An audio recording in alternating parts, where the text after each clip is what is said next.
J.C. Sawyer Stadium, the site of Week 10 for the Westview Chargers as they travel about 45 minutes south to take on the Dyresburg Trojans. Dyresburg going to don their all-black with the gold trimming. Westview going to don their all-white uniforms with the blue top here tonight in Dyresburg, Tennessee. Jared Davidson here, and alongside me tonight, Josh Greer. Josh, Matt McConnell, Bart Stowe, two really good coaches in this area, face off tonight. A win for Westview tonight locks them up into a top 2 seed. A loss for Dyresburg relegates them to the number 3 seed and solidifies their positioning with only 1 week left to play. Yeah, no, first of all, it's a beautiful night here. This is football weather. This is what we've been waiting for. We haven't really seen it yet. We've had some cooler nights, but this is perfect football weather, and I'm excited to be here. Now, speaking about the coaches, these are two of the better coaches in West Tennessee. Historically, you look at a lot of great coaches have gone through Dyresburg. A lot of them have gone through Martin Westview, but currently right now we have two of the better ones. Coach, excuse me. Like 2 weeks ago, Westview had Bolivar. They just had their most recent bye week. They're thankfully last of 2 weeks. You know, it feels like we had 2 stretches this year where we went an eternity without football for the Chargers. But, hey, from here on out, including the playoffs, no more bye weeks until the season comes to a close. Looking at the last game for Westview against Bolivar, where they took a big win in that one to stay undefeated, not only overall but in region play as well. Graham Simpson went 10 for 11 in the contest with 251 passing yards and 4 touchdowns. Had a carry for 3 yards. Simpson, once again, highly efficient.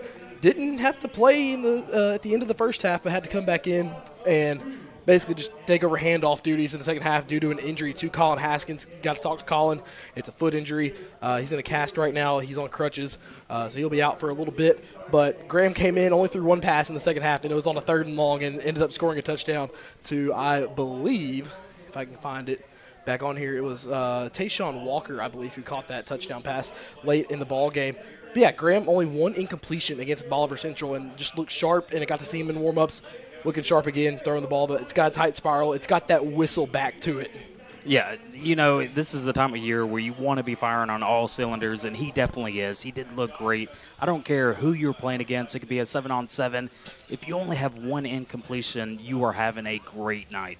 And look at his receiving core right now. Dantes Joy had 3 catches for 136 receiving yards. Also had a touchdown. Joy also had 5 carries for 24 yards in that ballgame. C.D. Dameron had 2 catches for 30 yards and had 2 touchdown catches in that one. C.D. Dameron also had himself a punt return touchdown as well. So once again, his second hat trick of the year with both involving a punt return touchdown.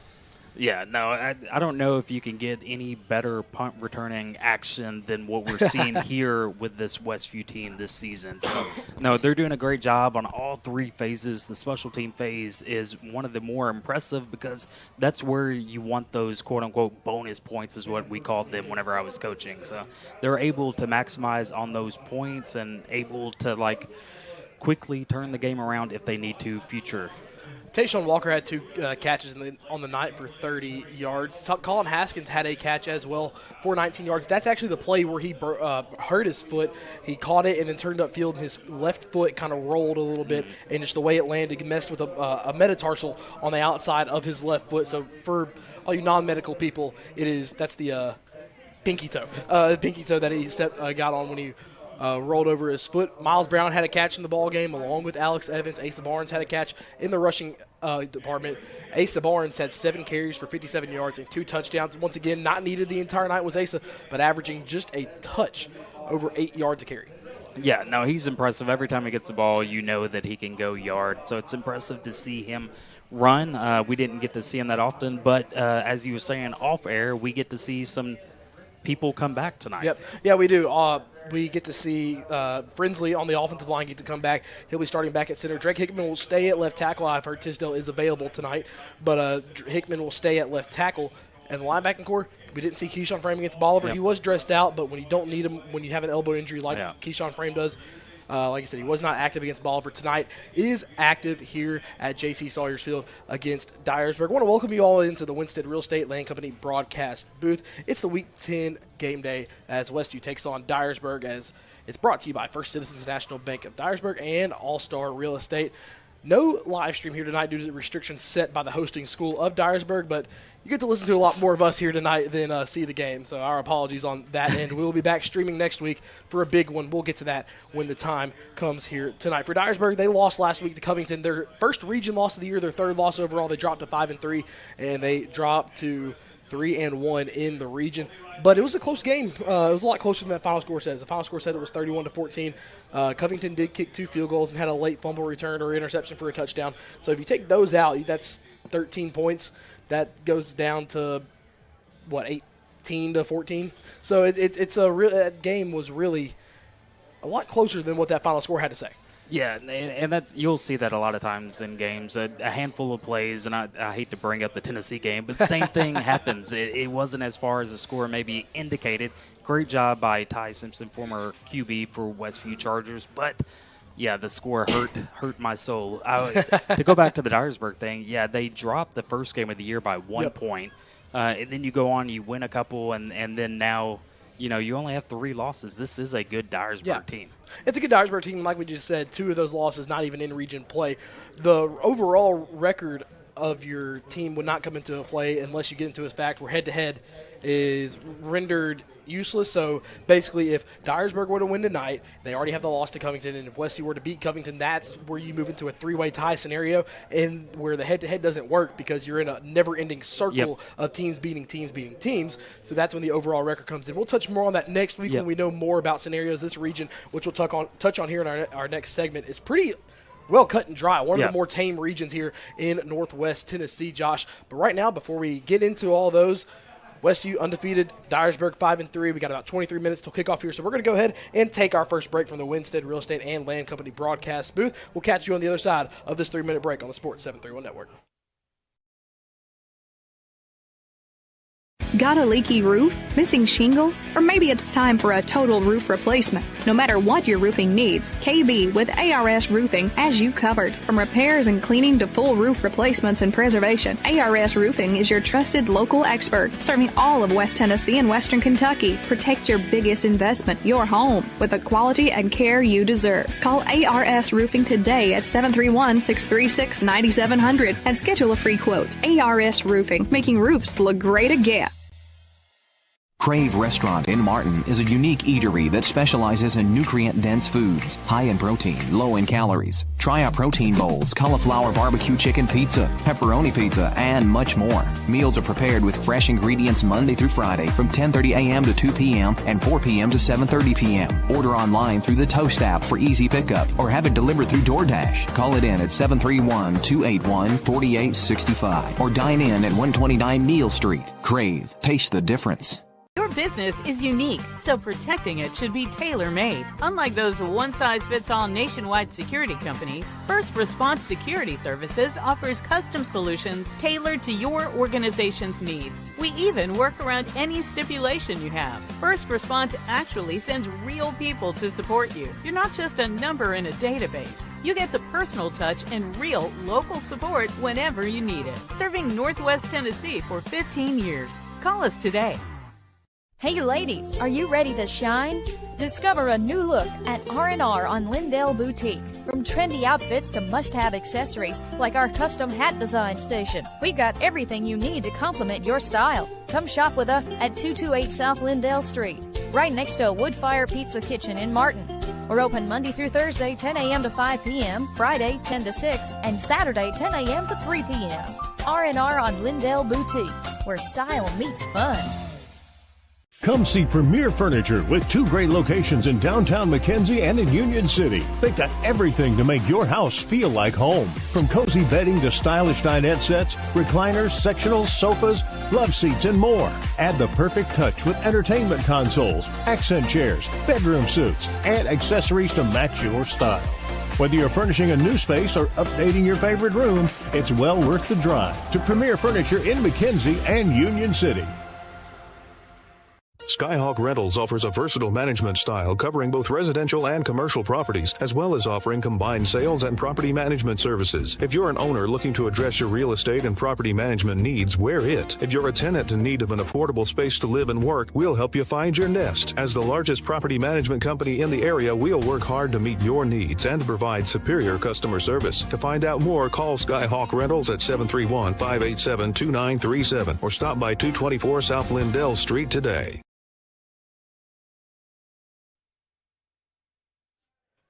And welcome back into the Winstead Real Estate and Land Company broadcast booth. It's the Charger pregame show brought to you by Wendell Alexander Realty, Roadrunner Driving School, and Martin Medical Center. The Week 10 Game Day sponsor, First Citizens National Bank Dyresburg, and All-Star Real Estate. Myself, Jared Davidson, and alongside me tonight, Josh Greer here in the booth at J.C. Sawyer Stadium. We're about 20 minutes until kickoff. Josh, looking at the region picture now, Covington and Westview knotted for that top spot right now, both 4-0 in the region. Each have 2 region games, including tonight, where Covington plays McNairy Central, Westview here at Dyresburg. And the next week, obviously, that big pivotal matchup. Each team has to take care of business tonight to get to that matchup in an undefeated spot where they met just a year ago, trying to get back into that spot as well. Looking at the rest of the region, Dyresburg currently sitting in 3rd place right now as well. In the 4th spot currently, McNairy Central at 2-3, Obion County at 1-3. The other 2 teams eliminated, or other 3 teams, eliminated from playoff contention as of right now. McNairy holds on to that 4th spot. Would need a massive win tonight because tonight is their last region game. It'd be an upset of a century if they got the win tonight, but they would need help from other areas outside of their own. So their destiny uncontrolled as we head into the last few weeks of the season. But McNairy Central holding on to a 4th spot of the playoffs, something we did not really envision this late in the season. No, not at all. As soon as you said that, I was honestly kind of shocked because I still had in my head that Obion County would have been that 4th spot. But, yeah, tonight would be the upset of the century. I think it would be maybe the largest upset I've ever seen in high school football. And trying to get where I had it pulled up earlier this evening. But like I mentioned, a loss for Dyresburg tonight relegates them down to the 3 seed. That sticks them there. They can't go lower. They can't go higher. They would be 3-2 with Ripley coming to town, more than likely to finish 4-2. And so they would be on the road in the first round of the playoffs and really the rest of the playoffs the entire way. Looking at that, the standings I was talking about just right now for McNairy Central, they will get the 4 seed if they beat Covington and Obion County loses 1 game, or if Obion County loses out. Yeah. So that's the scenarios for them. Obion County, they get the 4 seed if they win out, or if they get 1 win and a McNairy Central loss to Covington. So if Obion County takes care of business tonight, and which I'll look and see where they're at tonight real quick, but if they take care of business tonight and McNairy Central loses, Obion County will take that. They have the tiebreaker over McNairy Central. Anyway, they finished in the tiebreaker with McNairy Central. They have the head-to-head win. But what keeps McNairy kind of in it is I think if Obion County drops one tonight, which Obion County just dropped one to a 1A South Fulton team. So it's kind of touch and go with this Obion County team. Yeah, no, it is a touch-and-go thing, and it's something someone stated it on air whenever I was watching a podcast that Obion County has not lost to South Fulton since, 1978. And so that is, I don't know. That's what they stated. I didn't fact-check them at all. But regardless, it was sometime a while back. Not that Obion County's had so many dominant years. Yeah. I think they've just been able to be big brother to South Fulton. So Obion County tonight, they are away at Ripley. It's the last game at Tiny Knee Stadium, and then they host Bolivar Central, who lost to McNairy Central. So, like I said, McNairy Central would still need help. Yep. But it's not looking great tonight. For Dyresburg, back to the game here at action. What Dyresburg loves to do, and we've seen it year after year under head coach Bart Stowe, consume these long drives, this kind of wing tee. They'll pass it a tiny bit, but this little wing tee that they like to run, this wishbone, as people like to call it, necessarily may not be the funnest to watch, but it's effective, and it's kind of the best defense that you can play against a Westview team like this. If you can keep them off the field, if you can keep them off the field, if you can sustain long drives that takes 8 minutes. If for everyone listening, if you go back to the 2023 postseason where Westview came down here and only lost by 3, almost had a great comeback, but what killed the drive before Westview scored their last touchdown, what killed that drive before it even started, Dyresburg went on an 8-minute drive to drain the clock out of that game. Yeah, for sure. And you see it with these Union Cities, these Huntingtons, these Dyresburg teams. If you're running a single wing tee, or just a straight-up tee, or the wishbone, it can control the clock. And you're exactly right. if you're controlling 8 minutes of the time of possession in one drive, you are also eliminating the opportunity for them to score quickly. But then you look at the other offense that's going to be on the field tonight. They love quick strike ability. Yep. They love the long ball. Yep. They love also running their motions too, left to right on the up front. But then again, what Westview's been so good at this year that necessarily in the last several years that they haven't really been able to do as successfully as they may have wanted to, they can run it between the tackles so well. Yeah, no, they're running it in between the tackles. I think I wish I knew the yards per touch in between the tackles. Oh, if you take a look at it, Asa Barnes last week averaged over 8. Yeah, for sure. So they're highly successful running it in between the tackles. And then Zayden Hickey averaged 6. Yeah, and someone who's an outsider coming in this year, being the first year, you would have to tell me, but this is one of the better defenses I've ever seen from Westview as well. Yeah, one of the best, like you said, really good defense. Up front, you look at it, they have the likes of a Drake Hickman, a Jackson Couples on the other end, have a good rotation of interior linemen right there. But then you look at the linebacker core right now, who's probably going to start tonight in Finn Snyder and Keyshawn Frame. Tyler Dunphy's gotten a lot more run. He's shown so much. Corey Wells. Yeah, we'll get to that. We'll get to that one. But Tyler Dunphy, he's much more plug the gap. He's not going to be a guy who can drop in coverage. But in a game like tonight, we may see a good bit of Tyler Dunphy plugging the gap against a run-heavy Trojan team. And then you get to the 5 of that 4-2-5 defense that Coach Callens likes to run, who is the fox or the flex of this team. That is Corey Wells, who has shown up so big and so many times this year. Look at Corey Wells' season stats, 53 total tackles. You look at 6 tackles for loss, 3 sacks, 3 fumble recoveries, 4 big plays, 1 quarterback hurry, and a pass breakup that happened last week as well. Corey Wells has been such a great addition to this team. We'll touch on the other 4 backs here in a minute. But Corey Wells, the way you can rotate him, where you usually rotate him to is to overpower one side of the line with Drake Hickman. Yeah, he and Drake Hickman are the perfect 1-2 punch. It's so fun to watch them, and it feels like we say their name nonstop throughout the game. They are very talented, but in tonight's game, you're exactly right. Someone who could be, A or a B gap filler, they're probably going to get their name called out a lot tonight as well. And Tyler Dunphy, who right now a little over 20 tackles per game this season, and he's got a few tackles for loss in the backfield as well. And that's not a lot of pure starting time. Got his first start of his varsity career last week against Bolivar. But what Coach Callens has found in him in a run stopper has been pretty good so far. Yeah, no, it's been really good. And going back to last week, who was the young man who had all the tackle for losses in the second half? He came out of nowhere for me. Last week, let's see here. Tackles for loss, I have it on the stat sheet. He had 2 or 3 within 1 quarter. Connor Jackson had a couple. He had some. It's okay. We can go back. We'll go back and watch it later. I couldn't remember his name, but the young man, he was getting some playing time, and he was making the most of it. Yeah, I'm pretty sure it was Connor Jackson. We called his name several times in that moment last week as well. Looking at the other 4 defensive backs right now. Asa Barnes, C.D. Dameron, your 2 safeties that sit over top. Asa Barnes is one of the best blitzing safeties in the country, or in the state right now. Heck, I could even say country at the high school level.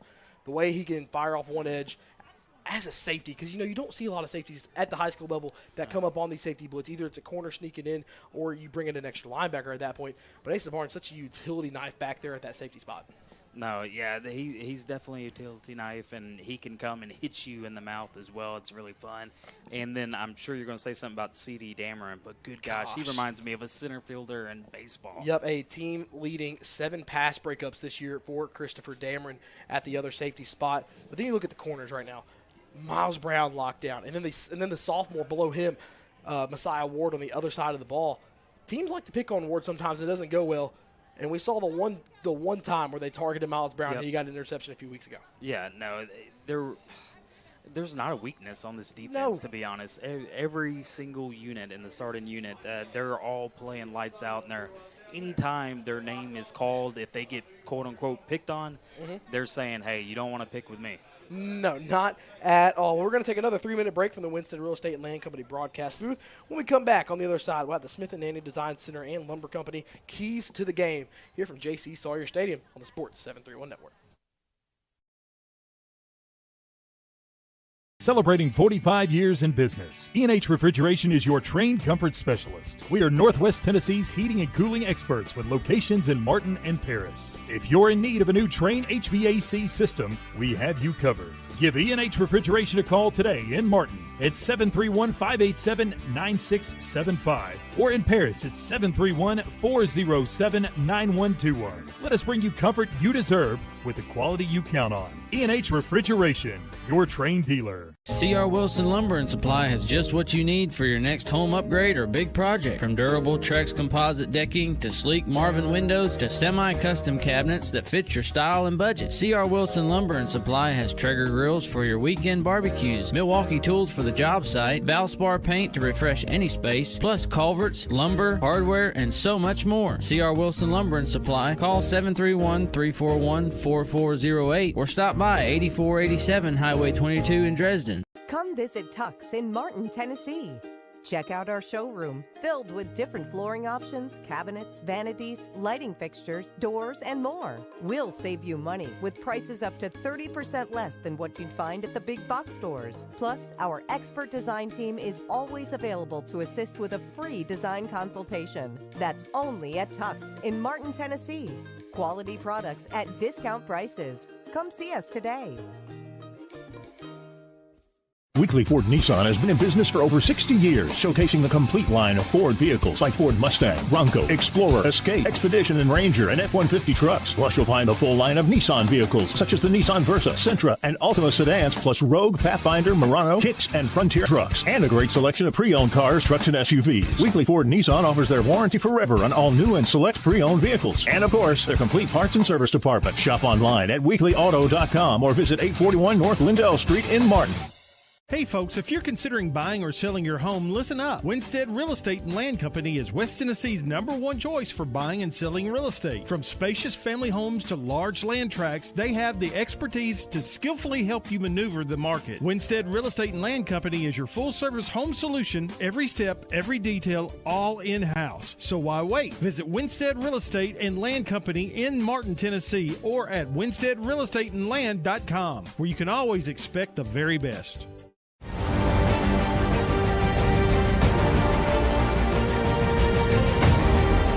In the world of sports, precision and excellence define champions. Dynamics Physical Therapy is dedicated to enhancing athletic performance and preventing injuries by serving schools and their athletes. Elevate your game with Dynamics. Visit dynamics.life to learn more. And welcome back into the Sports 731 Network. My name is Jared Davidson, and alongside me tonight, Dr. Josh Greer. 1 second while we pause for a legal ID. WTJF AM Jackson, WTJF FM Dyer, W231BU East Union, Sports Radio 94 FM and 1390 AM. Here at J.C. Sawyer Stadium in Dyresburg, Tennessee. About a 50-minute drive from Martin. Got about 7.5 minutes until kickoff, so we have one more break, but we're going to go ahead and use these 3.5 minutes. Josh, our Smith and Nanny Design Center and Lumber Company keys to the game for Dyresburg. Control the clock. Yeah, really. Control the clock. It's kind of it's the same key for both teams, but on opposite ends of the ball. For Dyresburg, control the clock. You know, you want to get those 5-6 yards of pop on this offense that you like to run so much. But if you're Westview, win first down. Don't let them get into a second and short, third and short, and that's the way you beat this Dyresburg offense. If you win your first downs, you keep them out of these second and third and shorts, and it just limits what they can do, because if you can get them in a second and long, third and long, it's going to get them out of their comfort zone and passing the football. So those are your Smith and Nanny Lumber and Design Company keys to the ball game. For Dyresburg, 5 to 6 yards carry, control the clock. For Westview, win the first downs, put Dyresburg in those second and long, third and long situations. Yeah, no, I agree, and I think limit some of the penalties that we've seen in some of these games as well, and to make sure that we have efficient, it doesn't have to be as successful as a punt return, but efficient special teams. Stay in your lanes. Make sure that you're not giving them a short field to work with. We're about to have the captain's meeting, so we'll keep it right here before we take our last break of the night, of the evening of this pregame show, the Charger pregame show, brought to you by Wendell Alexander Realty, Roadrunner Driving School, and Martin Medical Center. The captains for the Dyresburg Trojans here tonight, wearing the all black. It'll be number 7, Caleb DeBerry. Number 6, Nakari Hall. Be number 15, Cameron Hatchell. And number 10, Lion Gonzalez.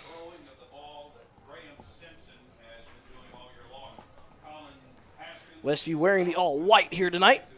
Yeah, and I like the all-white look. Sometimes they bring out the blue and white. I do like the blue and white, but nothing beats their regular all and white. Yeah, the all in white. I saw a Titans fan the other day state that it used to mean something for the Titans to have the all-white outfit, but right now we are not looking like a great team. But I am so glad Westview is, because it would be terrible to call a game like the Tennessee Titans right now. Captains for the Chargers, C.D. Dameron, Jackson Couples. That will be also, as well as Jamal Barnett. And rounding out the captains is number 1, Dantes Joy.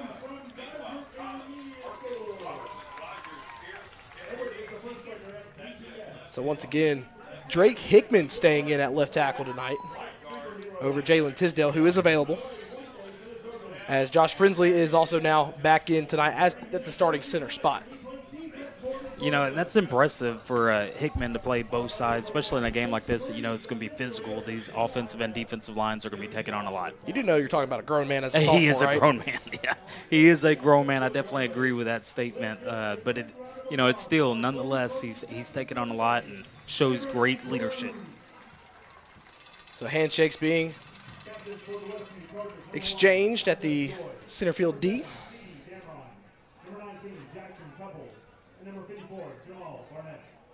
These two teams have had a rivalry of recent years.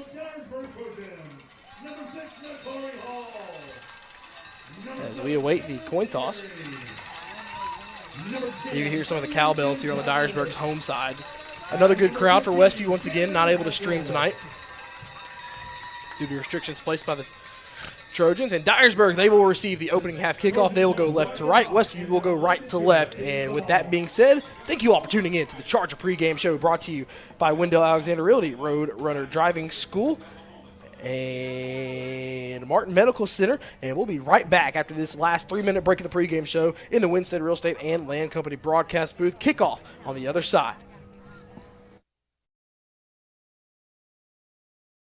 Wendell Alexander Realty is the premier real estate expert serving Northwest Tennessee with a deep-rooted commitment to excellence and local knowledge. Founded in 1985, we understand the unique needs of our community because we live and work here. Combining local expertise with high-end marketing techniques, we ensure your property stands out in the marketplace. Trust Wendell Alexander Realty to deliver exceptional service and results. Contact us today at 731-281-1220 to experience the difference.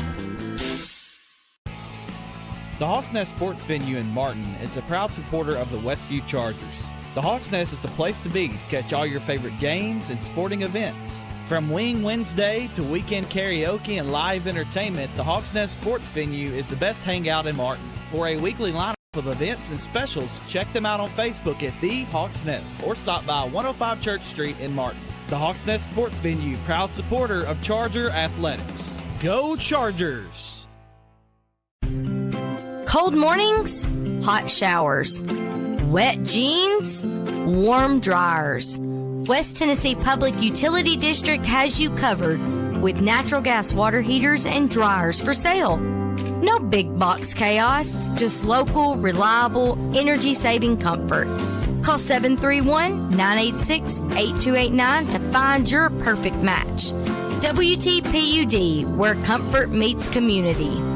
Supporting Westview High School athletics, the Color Shop family of companies is here for you. Since 1977, Color Shop has provided the top-of-line flooring and paint to the community. Color Shop Construction specializes in new and remodels in commercial and residential spaces. And when life throws you a curveball, like a leak or natural disaster, Color Shop Restoration is ready with expert staff and the right tools to get you back on track fast. The Color Shop family is proud to serve Martin and the surrounding areas for over 40 years. Go Chargers!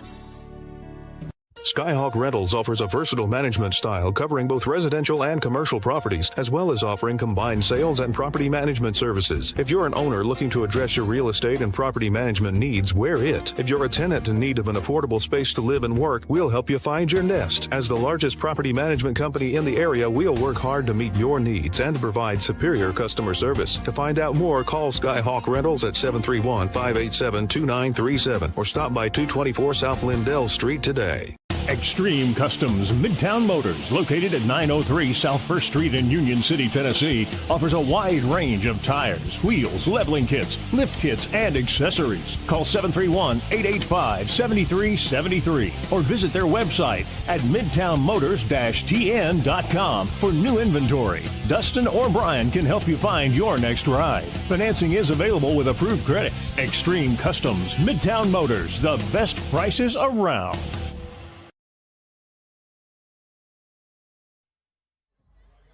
And back here in the Winstead Real Estate and Land Company broadcast booth, it's kickoff time here at J.C. Sawyer Stadium. The visiting Westview Chargers traveling down to Dyresburg High School. Kinzer Pratt will tow it up on the left hash as Westview will go right to left. Nakari Hall back deep to return.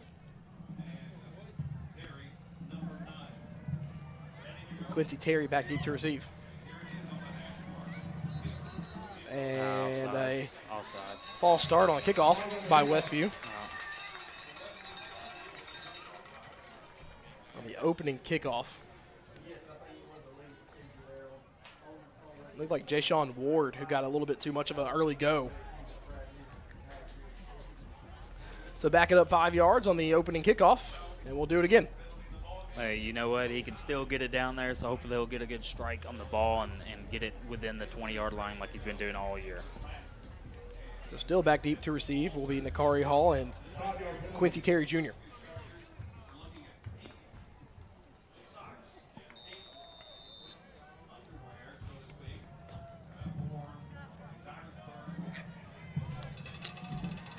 So Kinzer Pratt toes it back up. He'll get his 7-yard run up. And everyone will stay on sides this time, and this one is up and away. It'll be caught by Terry at the 15. Terry sidesteps inside, blow up on the block by Westview, and Terry will get up to the 33-yard line, and Dyresburg will start in positive field position. Yeah, it was a good kick. We haven't seen him in a couple weeks because of the break, so it was good to see that he's still striking the ball well. So here comes this wing offense run by the Trojans. They will start on their right hash. They go left to right on your dial or your playback, whether you're listening to radio or on the enhanced audio version. So Loxton Morgan, the quarterback under center. Wing tee set to the right. Man in motion, that'll be Hall. It'll be a pitch to Hall. Hall on the outside trying to find the edge, being chased by Brown. Hall knocked out of bounds right around the 40-yard line. It'll be about a gain of 7 on the play, brings up second and manageable. Yeah, if you're not used to going against this style of offense, it is going to take a couple plays to get acclimated to. I know you try it in practice, but you only have so many people that can emulate this style. So officially a gain of 6, brings up second and 4. Ball spotted on the left hash of the Dyresburg 39-yard line. Have to get to the 43. So here comes Loxton Morgan back out to the huddle. And also tight end out there, Isaiah Thomas. Has garnered some looks this year. Single receiver down to the short side, or down to the near side of the field. That's going to be Ty Seaton. Man in motion is Hall again. It'll be a handoff up the middle by Dyresburg, and bowling balling his way forward past the 45. It'll be enough for a first down on the carry. Demon Dillard.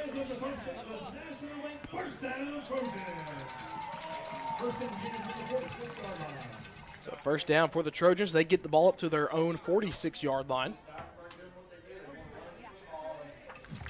And this is something that, you know, we predicted that would probably happen early on whenever you're going against this type of offense. They got to be able to get acclimated, be able to stand your ground on the defensive line because they will run in between tackles to tackles a lot tonight. So the wing set now off to the right. That's your defense trying to get set. It'll be a toss to the right side. This one will be past midfield by Hall. Breaks a tackle. He's up to the Westview 40. Cuts back inside and is eventually chased down by Corey Wells.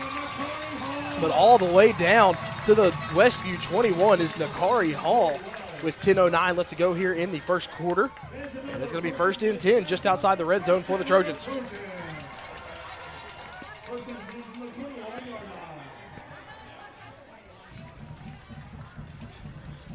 First and 10 right at the 21. First explosive play of the night by either squad. Explosive plays defined by gains of 20 or more. And that one moves from the Dyresburg 46 to the Westview 21. Gain of 43 on the play. Same wing set to the right. Hall in motion from right to left from that wing back spot. It'll be a handoff up the middle to the big boy. Falls his way forward. Peyton Hill will be inside the 15. Looks like to be the 14-yard line. Brings up second down and 3. Tyler Dunphy in on the tackle. Gain of 7. Yeah, these are the keys of the game that you're talking about, making sure that they do not get these big yardage on first down, because now you have a second and short. They can run it inside, or they can continue to pitch it outside with that counter. Dyresburg, they have been successful on their first down runs. Just as we mentioned in pregame, that was a key to the game for Dyresburg, be effective on first down. They have been on this first drive. Wing set to the right, Hall set as the wing back to the right side. Ball on the right hash. Second and 3 to go. Hall in motion from right to left. Handoff up the middle again, this time to Peyton Hill again. And Hill has enough for the first down. It's going to be, looks to be first and goal to go right at the 10-yard line. May have to leave the got an injury. Chains to go in. Man limping off the field for Westview. Messiah Ward hopping off to the field. So there, Westview down a corner right now. It's been all runs for Dyresburg so far on this opening drive that has amassed almost 4 minutes. 8 minutes, 20 seconds remaining on the clock here in the first quarter. Yeah, and if you're Westview's D-line right now, you got to anchor down. You can't give up ground. Every time I look, they're 3 yards off the ball. First and goal to go from the 10. Be a handoff to Terry. Flag comes flying, and Terry is tackled in the backfield for a loss of 1. There's some laundry on the field, though. We will now wait to see the flag. It's thrown in the backfield of Dyresburg. It didn't stop the play, so we may have an illegal motion. Or a sideline warning. Okay. Wow. Okay. So no official penalty yet. It's a warning. Next one will be a penalty. You get one of those early in the game, it kind of becomes gotta watch it the rest of the ball game. Yep. You know, you're 4 minutes in now. Yep. No, you're exactly right on that. I wasn't looking down at the sideline, but it was great penetration by that Westview D-line. So as soon as I said they weren't holding the ground, very next play they made me eat my words. So great job, Westview D-line. They got him in the backfield, not official loss. And it's a wildcat formation now for Westview. And it'll be a direct snap to Peyton Hill. Hill on the left side. He's hitting the backfield, and he'll be dropped for a loss. The Westview Chargers chase down Hill on the direct snap, and that brings up third and goal to go from the 12-yard line. Yep, and he'll have to leave the field. His helmet came off at the end of the play, so now they'll have to sub him out. And this is what happens when you win first down. Yeah. You win first down, you force Dyresburg into these second and long, third and longs, and now you're forced into a situation where they have to throw it. Now, granted, they've averaged about 6 to 7 yards per carry on this drive. Yeah. So you get a good carry on this drive, you're going to go for it on fourth down. Yeah, the difference is if your D-line's getting pushed back 3 yards, they're going to be able to pick up 6 yards. But they've been able to hold their ground. I guess they took a few plays of getting punched in the mouth, and, they've bounced back. So now in the shotgun is Morgan. Morgan will drop back to pass for the first time tonight. Goes over the middle, and it's deflected over the middle. Great job. Looked like Asa to me. That did look like Asa, and it was Asa Barnes. Asa Barnes on the pass breakup. So that'll bring up fourth down and goal to go from the 12 for Dyresburg. It looks like they're going to maybe bring on the field goal unit, as an opening drive that has so far taken 5 minutes and 2 seconds off the clock. Yeah, 5 minutes and 2 seconds, as you stated. Not quite as long as 8 minutes, but still, you want every minute that you can have on offense, and that is go ahead. Elian Gonzalez on, and this will be kicked up, and it will be good. It is good. Ball is placed at the 19-yard line, so a 29-yard field goal is good by Elian Gonzalez on the first drive of the game by Dyresburg. They take over 5 minutes off. We're going to step aside for a quick 30-second break on the Sports 731 Network. Need reliable auto body repair? Turn to Precision Auto Body, your trusted family-owned shop with locations in Martin, Milan, and Dyresburg. Whether it's a small fender bender or a major collision repair, their expert team has you covered with quality work and fast service. Precision Auto Body takes pride in serving the community and they're proud supporters of Westview Chargers athletics. So when your vehicle needs attention, trust the name that puts precision in every repair. Precision Auto Body. Back here on the Sports 731 Network, Josh, that drive previously by Dyresburg, back here in the Winstead Real Estate and Land Company broadcast booth. The drive started off so well for Dyresburg. You got first and goal to go on the 10. You get a gain of nothing on first down, a loss on second down, and even better stop on a pass play on third down. And you hold Dyresburg to a field goal. Now, what happened? They got to stop on first down. That's what we talked about in pregame, and it limited the end of that drive. Yeah, for sure. If you can stop them for 3 yards or less on that first down, then it's going to be a little bit more difficult to get the first down overall. And, you know, I love the fact that they came out, and Dyresburg is lit, to be honest. The crowd is, you know, they're hype. They have lights going on. You know, it's a unique – a pooch kick, and it is caught by Corey Wells, almost bobbled it. And Westview, they will start on the 47 in their own territory on the left hash. Corey Wells made a phenomenal snag on that one to keep the ball at Westview. Yep, but if you're the special teams coach, please wave your hand. You can fair catch that. That's probably going to be a topic of discussion. Back on the Westview sideline. So now the Chargers will start their first drive of the night. With 6:54 to go here in the first quarter. First down and 10 from their own 47. Ball on their own left hash. Miles Brown will be on the short side. On the left, he'll be by himself. Whistles blow for a split second. And for the first time this season, we've seen a Westview player be sent off for knee pads. And Miles Brown is probably the player that wears knee pads the most on this team. So, interesting. It's the first time we've seen that this year. So in comes Case and Spalding now to the left side. Yeah, typically if they're going to call that, they'll tell you at the beginning of the game. They will, and Westview hasn't been called on this all year.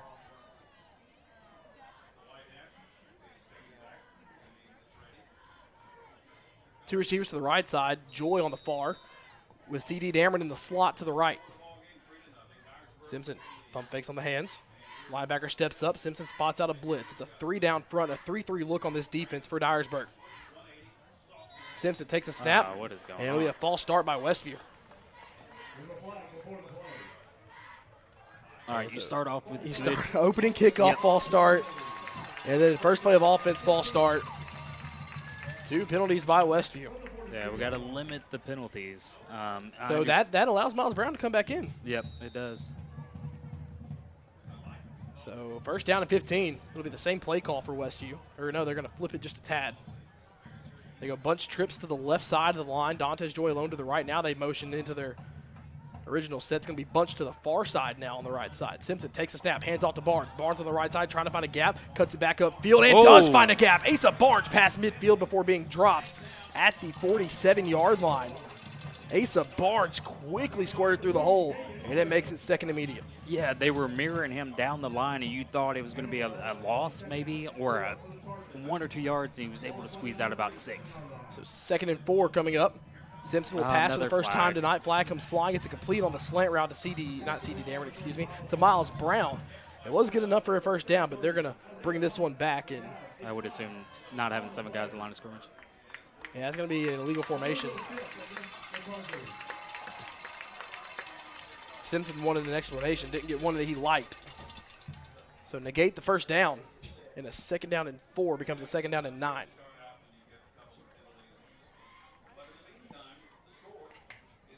Yeah, currently we have more penalty yards than total offense.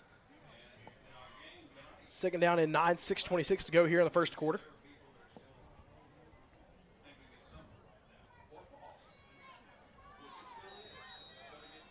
Anytime you come back from a bye week or fall break, you see this type of stuff.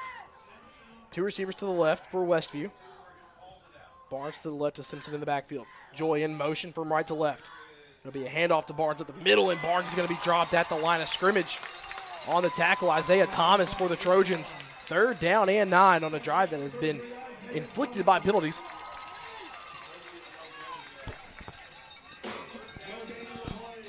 3rd down and 9. Westview fast to the line of scrimmage. 2 receivers to the right, 1 to the left. Dameron in motion from right to left. Simpson will draw back to pass on 3rd down and 9. Pressure gets there quick. Simpson throws on the run, and it'll be complete to Evans. Evans lowers the shoulder. He's going to be shy of the first down of the game by 2 yards. He gets to the Dyresburg 45, needed to get to the 43. And it'll be 4th down and 2 now for Westview. Decision time for head coach Matt McConnell in almost no man's land. Yeah, if we know Matt McConnell, he's definitely going for it, but I don't know now. I believe this looks like the heavy set. Yep. From 2 yards out. It's the same as a 2-point try. But on the game's first 4th down, now Dantes Joy is the punter. This could be a surprise punt. But on 4th and 2, on the first one of the game, take your quarterback out. The ball's going to get away on a bad snap. Joy has to fall on it. Nevertheless, a turnover on downs. And Dyresburg has started this game with all the momentum.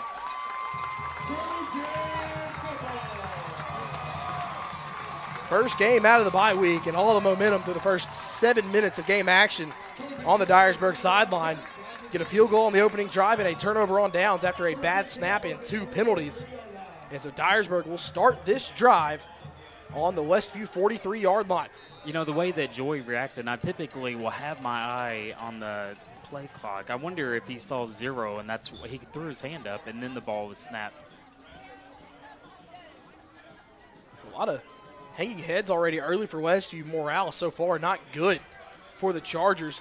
5:02 to go in the first quarter. Back under center for Dyresburg. Man in motion from left to right. It's a new man into the ballgame. As they'll pass, Morgan will go down the seam and a wide open Terry. Terry's inside the red zone. Terry still dragging Westview defenders down to the 13-yard line. Another explosive play by Dyresburg here, and they have it again in the red zone. Yeah, we used to call that a hot pass. You'd look, first read, the tight end would go inside or out. That's exactly what he did. He was wide open on the seam.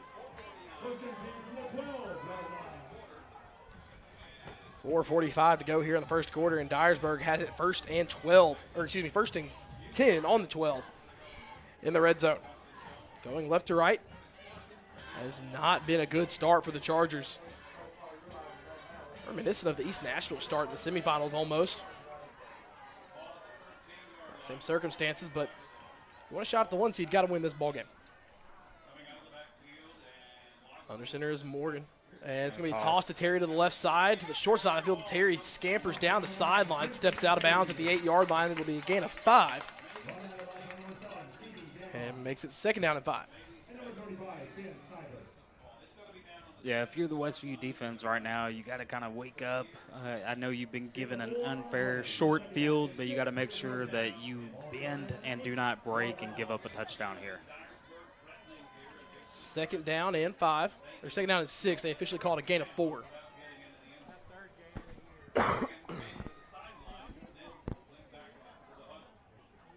Score update. Pivotal 1 and 2A. Peabody and Huntington tied at 7. 5. Dyresburg. Morgan has to get the snap off and does. It'll be a fake toss. It'll be up the middle, and this one still on his feet and willing his way into the end zone is Peyton Hill, and he runs it in from 8 yards out, and Dyresburg takes a 9-0 lead over the Chargers.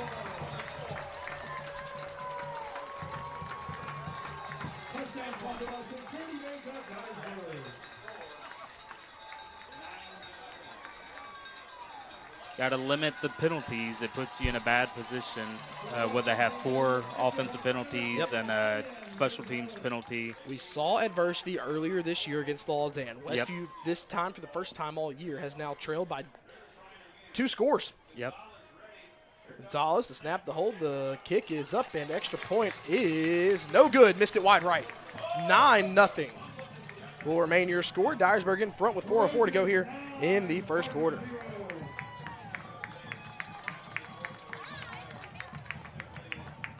Well, if you're the special teams, you got to watch out for that pooch kick. Make sure that they're not going to pop one up. If so, then go ahead and wave your hand in the air and make sure that you get that fair catch. So Peyton Hill runs one in from 8 yards out.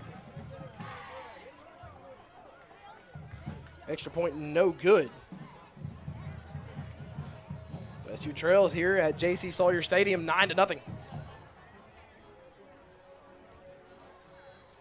Yep. Right now, Dyresburg's got all the energy, the momentum. The crowd is loving this. It's not something that most people probably would have thought. A 9-0 score in Dyresburg's favor. The positive thing is, the Westview's offense can score in one play. They can. Yep, and then you're back in it. But you've never been down by 2 scores this year. Yeah, you haven't. So Westview's got to clean it up here. First time they have been down by 2 scores every single game this year that they have led in, or even against Lausanne, they only trail by 5. Yep. So a little bit of a shock here in Dyresburg. This one's going to be a squib. It's angling towards out of bounds, and it'll be picked up at the 10-yard line. Wesley's got it, shovels up, and tackled before he gets to the 20-yard line. The Chargers have a long way to go to get to the end zone on this one. Miles Brown on the return. And it'll be to the initial spot. It looks to be the 17. And they will mark it at the 18.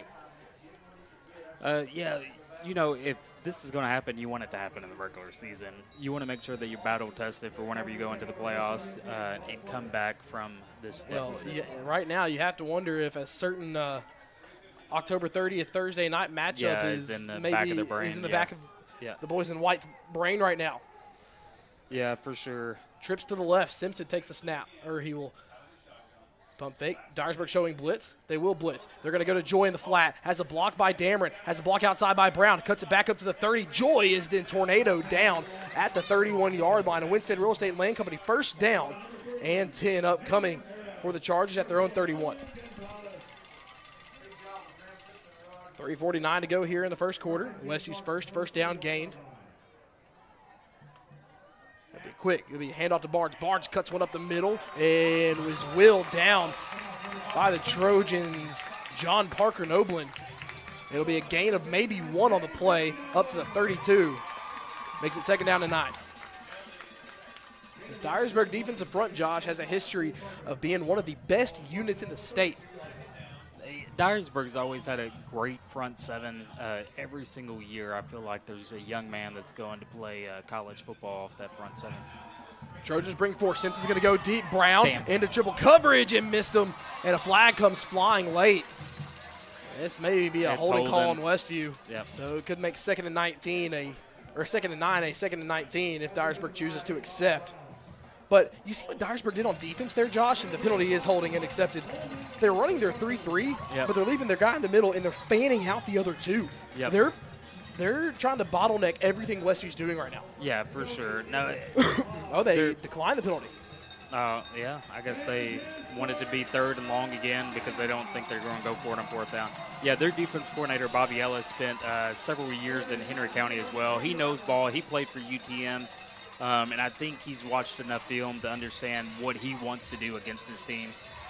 Typically, they would overcome whatever film you watch just based off of talent. But quick right now, swinger out to Barnes. Barnes trying to find the outside edge, and Barnes does find the outside edge, stays in bounds, and then falls out of bounds. It's going to be 2 yards enough for the first down. A Winstead Real Estate and Land Company first down. The swing route works perfectly for Westview as Asa Barnes takes it for a gain of 11. Yeah, that's exactly what you need. You notice a little bit quieter now. They can go ahead and go up to the line and call the play that they want. Simpson takes a snap, drops back to pass on 1st down and 10. Rolls out to his left, goes deep over the middle of the field. He's looking for Miles Brown, and roll through the hands of Miles Brown. A contest on the catch by Santavion Williams. A good play on the ball. Flag in the middle of the field. It's in the linebacker core of Dyresburg. So this one,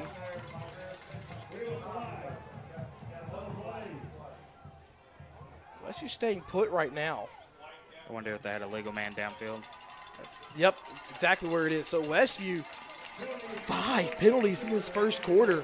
Yeah, 2:54 remaining. Dyresburg gets to commit 1 besides the sideline warning that didn't result in anything, obviously. Yeah. So now 1st and 15 upcoming. The Chargers taking the gun, cocking it, loading it, pointing it at their feet. Yeah, for sure. This is not what you wanted. You got to wake up, come back from the beach or wherever you were from. You need to wake up and come back into this game. It's back to business. Ball on the 38, 1st down and 15 on the left hash. Westview still in their own territory. 2 receivers to either side. Barnes to the left of Simpson in the backfield. Simpson takes a snap, drops back a pass, the screen. Barnes catches it behind the line, has blockers in front, avoids the slip. Asa Barnes is slung right at midfield, slung to the Dyresburg 49-yard line, gains a big chunk back, and it'll be second down and short to go. Yeah, that's exactly what you needed. That was a great play call there. So ball spotted at the 49-yard line. Second and 2 upcoming. 2:30 to go in the first quarter, and what has been a quarter dominated by the Trojans. Joy, mountain motion right to left. Simpson fakes the handoff, slants over the middle to Dameron. Dameron trying to find the outside edge. Dameron down the middle, makes another man miss. CD Dameron dragging Trojans just outside the red zone. Good enough for Winstead Real Estate and Land Company. First down, and Westview has it first and 10 on the 22 of Dyresburg. Ball on the left hash. Chargers moving quickly now. Play clock never reset. And looks like we do have a reset now. 3 receivers to the right, 1 to the left. It'll be a quick flat route out to Dameron. Dameron makes a man miss, has a block, makes another man miss. He's inside the 20, inside the 15. CD Dameron on his feet and reaching for the pylon. Oh, wow. He's in. Late call, but CD Dameron is in. A 22-yard screen pass. A flag comes in late.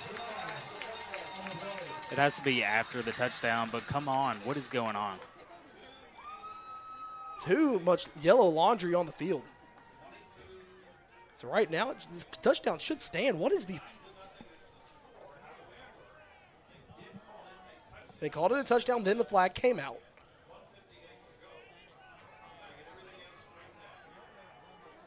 They're backing Westview up. There's no way this touchdown comes off the board.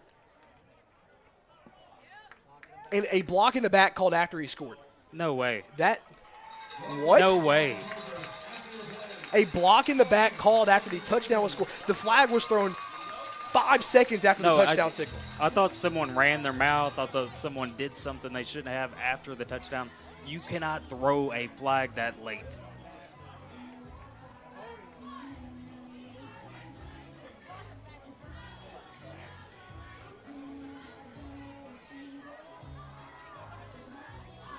That is baffling to me.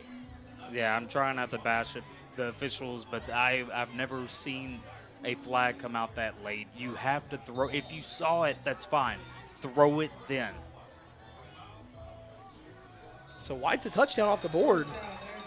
A timeout on the field. R&R Lindell Boutique timeout. We're going to keep it right here. Head coach Matt McConnell letting the head official have it, and rightfully so. He should be. It was a horrible call. But now a 22-yard touchdown is now first down and is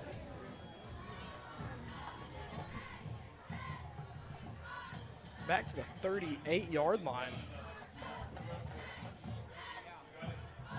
So it was a block in the backfield because it's back to the 38-yard. Yes, I know. Yeah, back to the 38-yard line. Yeah, that doesn't make sense. You would already have thrown the flag. That one doesn't make sense to me at all. Did you see it? Okay, I was just making sure.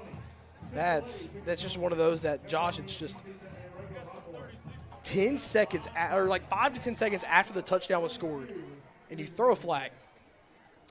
That's for a infraction that happens during the play. Yep, during the play and almost immediately during the play because you're throwing the ball downfield. What I don't understand is also too, if it's a 10-yard penalty, if it's a 10-yard penalty, they're saying the block in the back happened at the 28. That's such a, like, I know you threw a flat, but no one was at the 28. Yeah. No, I'd have to see that one again. I am baffled by that play. And the one time we don't have a stream. Yep. Huntington leads Peabody 14-7 in the second quarter. Which score update that will keep you on all night throughout that one. 1:58 to go in the first quarter. Now, first down and 26 after the wildly confusing penalty call. Now Westview on the right hash in Dyresburg territory, going right to left. 3 receivers to the left, 1 to the right. Barnes to the right of Simpson in the backfield. Simpson will drop back to pass. He's looking left, steps up into the pocket, and he's going to run it. Simpson taking it himself, makes a man miss, and hits the ground at the 30-yard line. Graham, he'll gain 8 of those yards back. We've seen him take off and run a few more times this year than as opposed to when he was a freshman. So second down and 18 for the boys in blue and white. Two receivers to the short side on the left. Joy to the right. 2nd down and 18 upcoming. Barnes to the right of Simpson as he stands on his own 35. Simpson takes a snap, slant route over the middle to Joy. Joy at the 20-yard line, and he's going to be about 2 yards shy of the yard line to gain. Looks to be right at the 15. So it'll be 3rd down and short for Westview, as it's going to be a C.R. Wilson Lumber and Supply red zone opportunity. Yeah, it looks like now it's 3rd and 3. So back it up to the. It is 3rd and 3. You have to get to the 12-yard line. Westview goes 2 receivers to the left. Humboldt and Gleason tied at 0 at the end of the first quarter. Ball on the right hash. It'll be a run up the middle, and Asa Barnes is going to be stuffed in the backfield and then ripped down at the end. A huge drop in the backfield by the Dyresburg defense. And they're going to get forward progress at the 16-yard line, so 4th and 4, and we see what head coach Matt McConnell decides to do with his offense here. And as of right now, it looks like he's going to leave him out on the field. Yeah, I think he's staying true to who he is. I think the quarter's going to run out, and maybe he'll talk about it. Will. So Dyresburg shuts out Westview in the first quarter. 9-0 lead for the Trojans over the Chargers, as we will take a 60-second break here on the Sports 731 Network.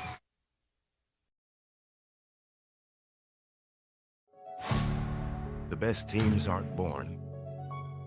They're forged in the heat of practice and knowledge that if you get the little things right, the big things become second nature. Building a great team is hard, demanding work that takes single-minded dedication and sacrifice. And that's how we've built the cardiovascular team at West Tennessee Healthcare, the highest performing team in the state and one of the top 6% in the nation.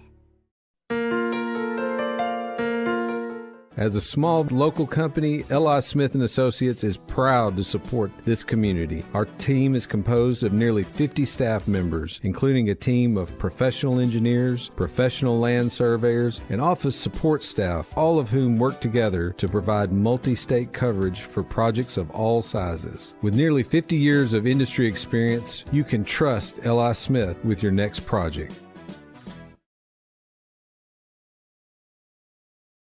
Back here at J.C. Sawyer's Stadium. Back here in the Winston Real Estate and Land Company broadcast booth. As Westview trails 9-0 here against Dyresburg. They have 4th and 5 now is what's official on the screen. Is what will be the measurement here. As Westview, 4th down to start the second quarter here on the Sports 731 Network.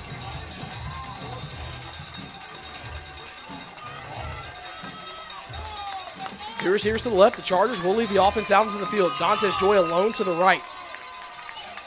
Dyresburg showing pressure. Simpson points it out. Makes the call.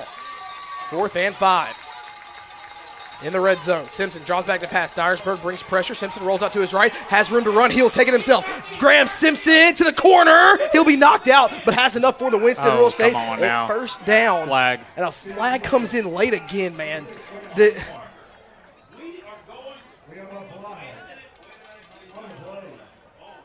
So it should have been 1st and goal to go. Is now a flag on the field.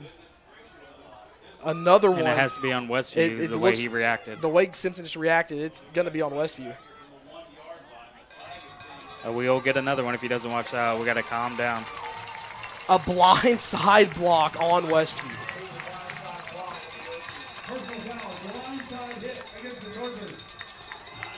What do they call it? About the 3, so it should be back up to the 18. So you may just get another shot. So it's to the 19-yard line. So you get another shot at 4th down, but instead of 4th and 5, it's 4th and 7. Another flag on Westview this first half.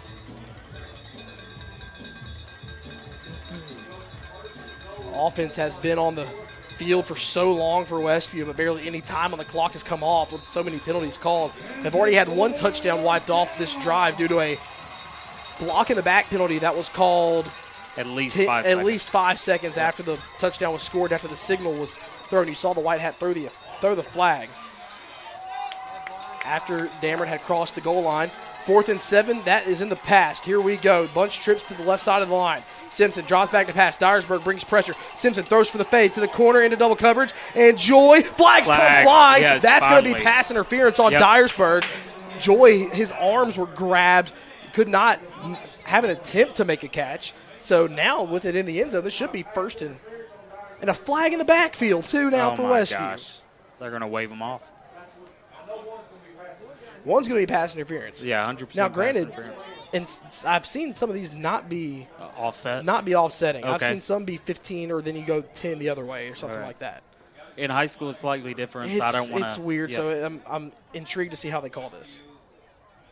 11:43 to go here in the first half, and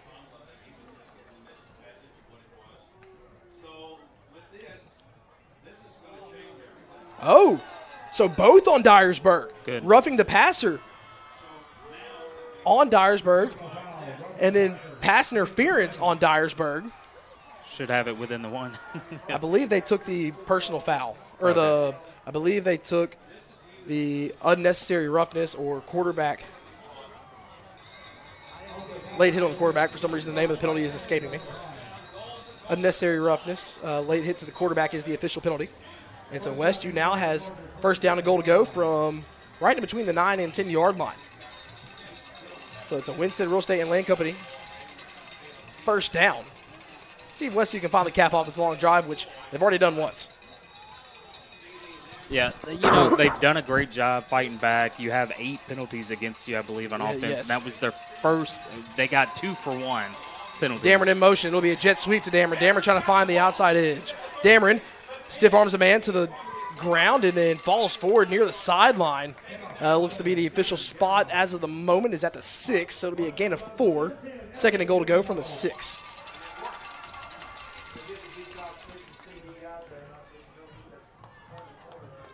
None of the blockers for Westview could get that edge sealed off, but they do move the ball to the left hash. Second and 6. Goal to go from the 6. 3 receivers to the right. Joy in motion from right to left. They fake the jet sweep to Joy. Simpson rolling out to the right, and flag comes flying out. Are they going to get it on C.D. Dameron is my question here. He had a little bit of the fabric before C.D. fought it off, so I'm not really sure. I'm wondering if they rule this as pass interference on Dyresburg or they get C.D. Dameron.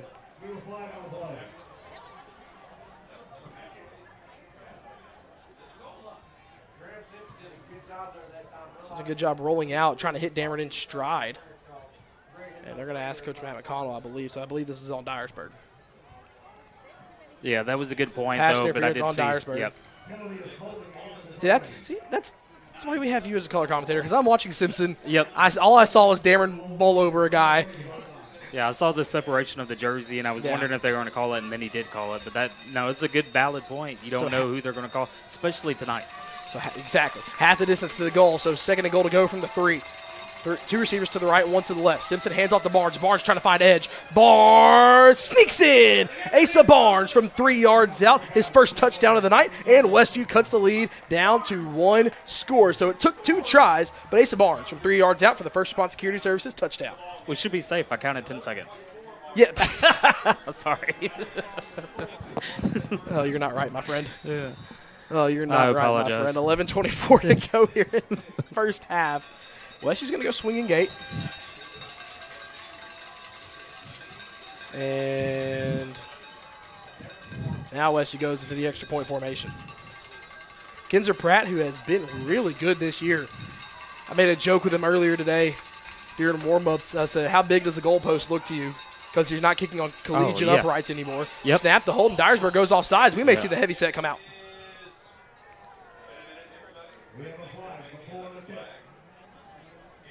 Yep. Here it comes. And here comes the heavy set for Westview. So it'll be an offsides by Dyresburg.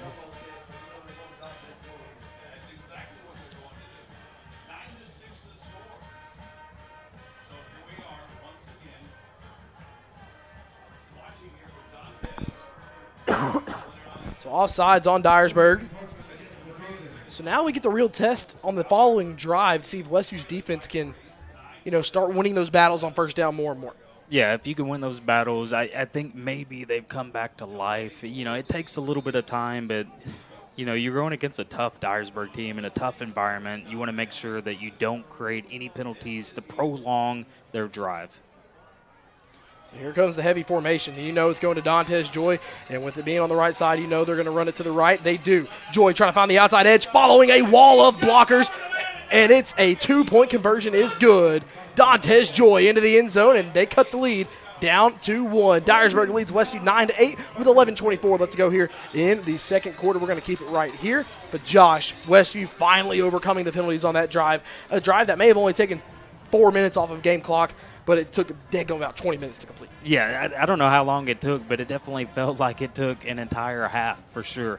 I give them all the credit in the world. It is frustrating to overcome one penalty, but whenever you have multiple penalties, whenever you score a touchdown, you see a late flag, and you have to overcome those things, that is tough mentally, but this is a mentally strong team. Yes, it is. So Westview come out and kick off. In Dyresburg, they will have Terry and Hall back deep to return.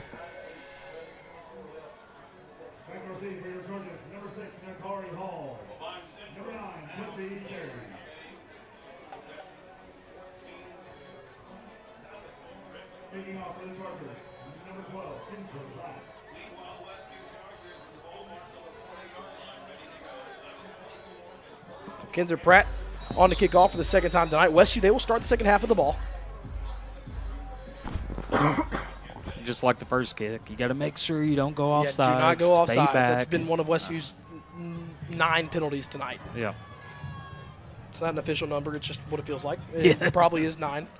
Pratt skies this one to the 8-yard line. Is going to be caught by Terry Jr.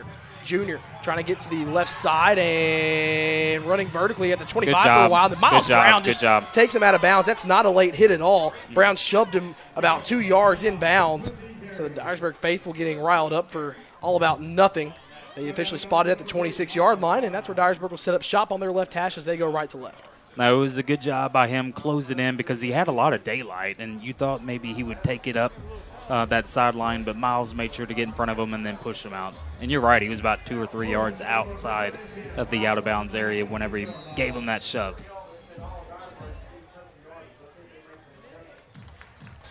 Appreciate all of you tuning in. Although we can't live stream tonight, that's due to things being restricted here at Dyresburg. Wish we could be under different circumstances, but I appreciate all of you tuning in. It's going to be a handoff to the right side by Dyresburg, and Westview had him wrapped up at the line of scrimmage, but he's going to be stumbling forward, kept the feet churning, did Peyton Hill, as they're going to get him up to the 29, it looks to be, so a gain of 3. So far, that's the third best play that Westview's had on first down tonight. They've had 2 stops at the line of scrimmage on first down, but if you were here with us for our keys to the game, our Smith & Nanny Design Center and Lumber Company keys to the game, that was one of the keys for Westview. Win first down on the defensive side of the ball. Yeah, win first down. That's something that early on they weren't doing a great job. They were able on that first drive just to give up a field goal, but right now they got to make sure to win on these first downs. So 2nd and 7 upcoming from the Dyresburg 29-yard line. Wing set to the left, and now here goes in motion to Hall. It's going to be a toss to Hall. Hall has the outside edge and has enough for the first down. Hall is going to be knocked out of bounds right around the 45-yard line in Dyresburg territory. As Dyresburg, they can run any run formation play they want to out of that wing set to the left side or right side. Not quite a wing T. And they're going to say he stepped out of bounds more at the 43-yard line instead of the 45. Yeah, anytime they go in motion, I need to see when they're running towards motion if they're kicking that outside guy out. That's what we used to do, and hopefully they're doing that. Maybe they're just not reading it fast enough. So here we go. First down and 10 from the 43 of Dyresburg. 2 receivers to either side now, so no wing into the game. Or takes a snap, hands off in the middle to Peyton Hill, and he's going to be dropped. No, not at the line of scrimmage. Was wrapped up at the line of scrimmage, then lunged forward to the 46-yard line. Yeah, just a simple dive, but, they were able to get a good push, and he ended up with about, 3 or 4 yards. I said it looked like Couples who shot off the left side of the defensive line and came around and had him wrapped up at the ankles, but Hill, one of those big runners that we have seen this year. Saw some from Lausanne, saw some from Mace as well. That those big guys, they just keep their feet churning. When they have a mass like that, they are hard to bring down when they keep the logs running down low. First or second down and 7 for the Dyresburg 46. Back to the wing set to the left. And it'll be a fake handoff, and a flag comes in, and I did see some motion up front. I think they were going to wait and see if Westview had a free lane to the quarterback, and then they saw that Couples and Hickman were coming off each end and decided to blow it dead to keep Morgan upright. So it'll be a 5-yard penalty, makes it second down and 12. It's one of those that was right before the play. So usually those ones right before the play, you let the play develop, and then you call it. But Morgan was in danger of getting sandwiched in the backfield for a sack, so they went ahead and threw the flag, blew the whistle. Second down and 12 from the Dyresburg 41. Westview's gotten good point of contact. You just got to hold on at that point of contact and wait for the rest of the crew to arrive. Wing set to the right now for the Trojans. It'll be a fake handoff in the middle. They're going to go to the out route. No, it's dropped by Terry. Throw a little bit behind him. So third down and long, and Westview didn't necessarily win first down, but got a break to go. Break to go in their favor on a false start. So now it's third down and 12. A chance to get off the field here and get a defensive stop for the first time tonight. Yeah, they got to watch out for that tight end that ran down the seam earlier. We called it a hot route. Typically, they read the linebacker. They go either inside or outside of that linebacker, and they're typically open, especially in this style of offense, because of the way you have to protect. So see what Dyresburg draws up here on third down and 12. No wing, one receiver to either side, 2 running backs. Morgan under center. It'll be a handoff up the middle, and they do stuff him at the line of scrimmage. He does get back to the original line of scrimmage. But that's going to be nowhere close to a first down. It's going to be 4th down and 9 at best. And I haven't seen a punt tonight, but we may see it here. Yeah, I don't see it yet unless they have a punter that plays an offensive position as well. Well, you got the punt unit that looks like waiting to come out. Yep. All right, here it comes. And there we go. Late decision. Almost didn't know if they're going to try to leave the offense on the field with 8:35 to go here in the first half. Looks like they will punt. First punt of Dyresburg tonight. It'll be Gonzalez to punt. C.D. Dameron back deep to return. He stands at about his 27-yard line. Know what C.D. Dameron has done? Has several punt returns for touchdowns this year. I believe 3 on the year. And the snap is good. Gonzalez gets this one up and away. It's fading away from the left. Takes a good Dyresburg roll inside the 20. Dameron picks it up. Dameron's going to sidestep a man. C.D. Dameron, he's past the 30. He's down the sideline. Cuts it inside. C.D. Dameron has a block in front. Dameron, 30, 25, 20, 15, 10, 5. Give him another punt return touchdown. C.D. Dameron for a first response security services touchdown. No laundry on the field. C.D. Dameron has done it again, and the Chargers have a lead. Good gosh, my friend. He is so dynamic. Hey, you thought he was coffin corner. No, I know. Yep. Punters are taught to do that. Get a ball to roll to the corner, coffin corner the punt. C.D. Dameron picked up the ball literally a step from the sideline on the 18-yard line. A 82-yard punt return for C.D. Dameron in Westview. Just like that, my friend, in the lead. Yeah, we're now on top. Yeah, they're not back on top, but they're on top. I would have taught my guy, do not touch a dribble. But guess what? I had never coached a C.D. Dameron. Yeah, that, man. Very impressive. So here comes the swinging gate again. There's a timeout. I was kind of wondering if head coach Matt McConnell was going to wait and see if he could get him to jump. Yep. But a 2-point conversion gives Westview a 7-point lead rather than an extra point giving them a 6-point lead. So decision time here, and what could be big, you want to go up by a full touchdown and extra point. So we see. And they have a good kicker. They do. We've seen that all tonight. So they have a good kicker. You want to make sure that you are flipping it and giving yourself an opportunity to be a full touchdown ahead. What a weird first half we've had here. Westview came out as flat as a tire on the side of the road. Yeah. And then all of a sudden now you look up and they're up 14-9. Well, you can't help it either. It looked like laundry day out there. You have 9, 10, 11 penalties total, I guess, in the first half so far, and it's been interesting to say the least, but you got to make sure to control what you can control, and that's what they've done so far. They're like, hey, you know what? I'm not going to complain. I'm not going to whine about the penalties that have been thrown. I'm going to go out there and do my job, and they've done a great job of that. So Westview, 7:59 to go until the half. They lead by 5 at the moment. We'll see what they decide to do. I'd imagine head coach Matt McConnell sends out the 2-point try. And it looks like it is back on that line on the 2-point. No. They're going to go back to swinging gate. This is I'm intrigued to see what he has dialed up here on the swinging gate. Yeah. Because Joy is lined up. It's going to be a quick shovel snap, and it'll be a 2-point conversion try good to Asa Barnes. That's the first time we've seen that one this year. It is the first time. Yeah, no, that's exciting to see. That's why you practice it all year long. Even whenever you're going against teams, you don't need to run that play. You still have to show it on film because you want people to prepare. Well, he lulled them to sleep tonight, and they were able to get it done with a 2-point conversion. And with that being said, the Chargers take a 16-9 lead, a 7-point lead at that. We're going to step aside for a 30-second timeout here on the Sports 731 Network.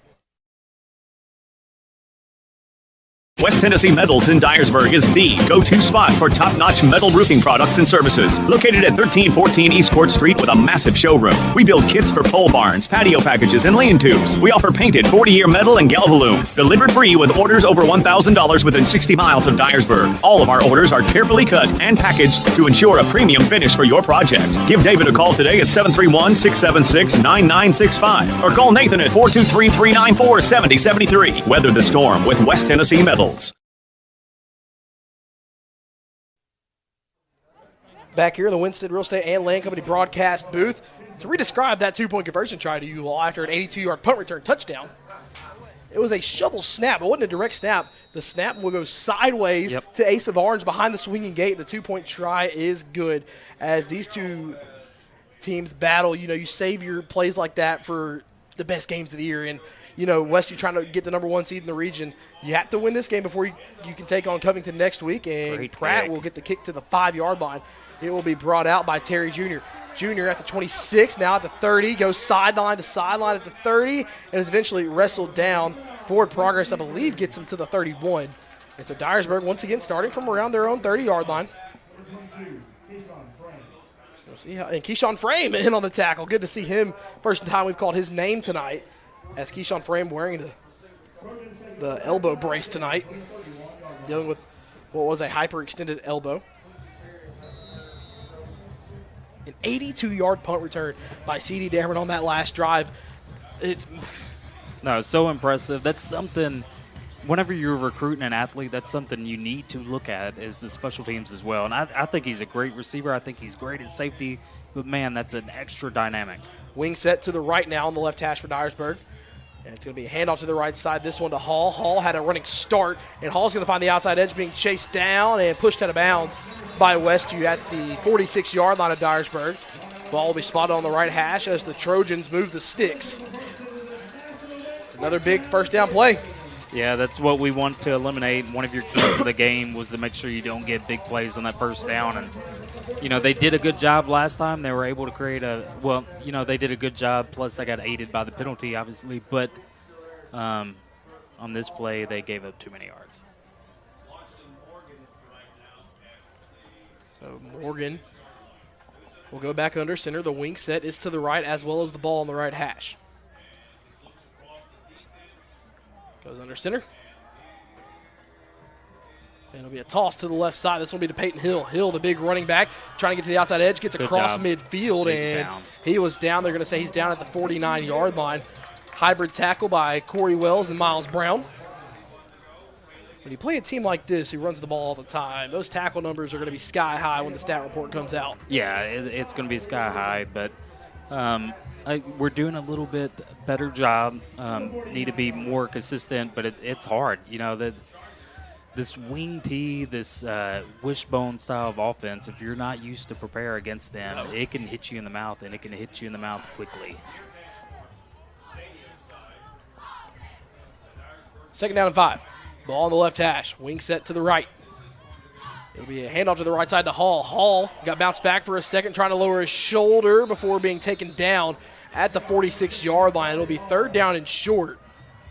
With how many yards per carry that Dyresburg has averaged tonight, 2 yards is almost nothing to this Trojan offense. Yeah, and it seems like, and I haven't charted the plays, but it seems like they like to run behind their right side. They do. They've run a lot on the right side. That's where the majority of their wing sets have been to. Peyton Hill will come in for Quincy Terry. So Peyton Hill has been the big running back that has gotten the ball in short yardage situations. Wouldn't be surprised if he got it here again. Wing set to the right. 3rd and 2. Handoff up to the left side, and it is Hill, and he springboards forward for a first down as the Trojans move the sticks again to the Westview 42-yard line for a first down and 10. Yeah, just a simple fullback dive. It's tough to stop. They're getting full steam ahead.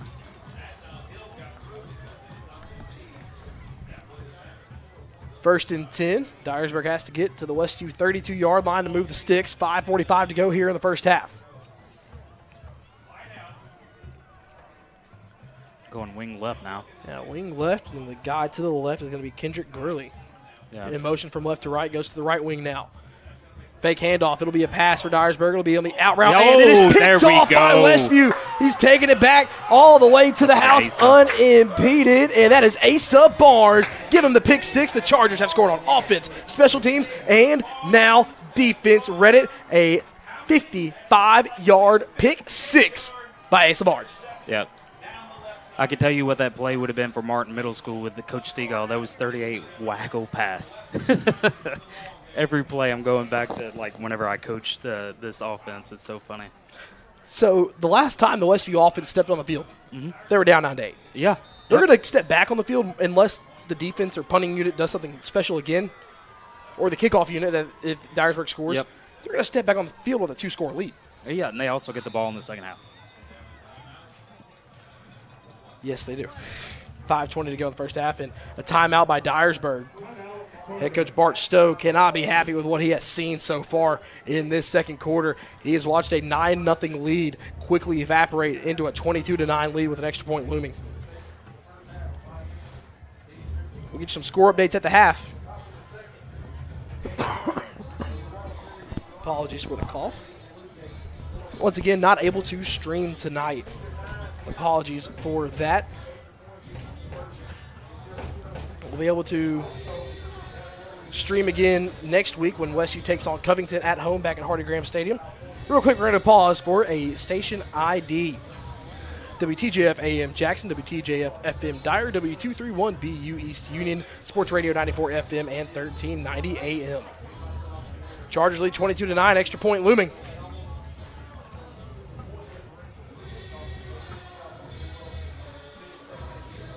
Got some pivotal region games around Northwest Tennessee, not just in this region, but in a lot of other regions. Yeah, it's going to be a fun one in 7-4A this year. 7-4A, 7-1A is getting a little weird. Yep.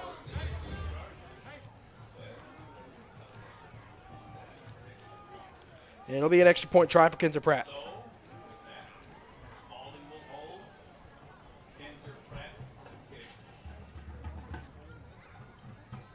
Oh, they fall. Yep. And they fall started, so there we go. Here comes a big unit, it looks like. Yeah. You make the mistake, Coach Matt McCall is going to make you pay for it. Yeah, for sure. And you know what? In a game like tonight where we've seen already some unique things that we may not have seen before or have seen that often, you get every point you can get now. Yes.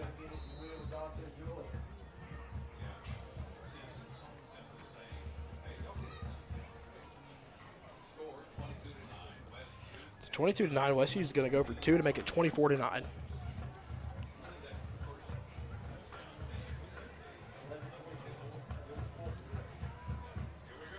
And Dantes Joy does get in, up and over, as Joy adds on the 2-point conversion, and the Chargers lead 24-9 with 5:20 left to go here in the first half. Josh, how quickly this game has flipped over onto its head. Hey, you know what? We knew this Westview team could because they're so talented. You don't know who's going to have the breakout game right now. We see C.D. Dameron. We see Joy. We see all these guys coming up together after having a whole slew of penalties, and it's, you know, who wants the ball next? It's crazy. This offense is at 2 drives, 1 turnover on downs. Yep. Oh, also, by the way, an E&H refrigeration defensive stop on those last 2 touchdowns as well. But dadgummit, this team can score in every asset of the game, and they've done it on their first 3 here tonight. Yeah, no, it's great to watch. You don't know how to stop this type of team, and that's, you know, they came out, Dyresburg came out with full momentum, and if you haven't been watching Westview all year, you may think that they were in trouble, but I did not. The only fear I had was the penalties. Yeah, a little bit. But, I mean, still, it's a No, it was every Westview fan's looking at the score and looking at the game on the field right now, and it was 9-0, and you're like, this team just came out flat after the bye week. And yes, come out flat they did, but this second quarter, 24 unanswered so far. Yeah. No, I agree. It's great to see that they're back and alive and well. So let's see if we get this kickoff down in the 5-yard line where he did earlier. And Pratt high up into the air. It'll be caught at the 9-yard line. Being returned by Hall, and he's going to be dropped at the 20-yard line. Who else? Corey Wells. Corey Wells again on the tackle. That was Quincy Terry Jr. on the return. About a 10-yard return on the play. So Dyresburg sets up shop on their own 20. Just as good as a touchback. No, yeah, it's even better. It feels better. You want to hit someone. And the decibel level difference from after the end of the first quarter to now. Yep. That you've heard. We got the crowd mic active tonight, folks, I promise.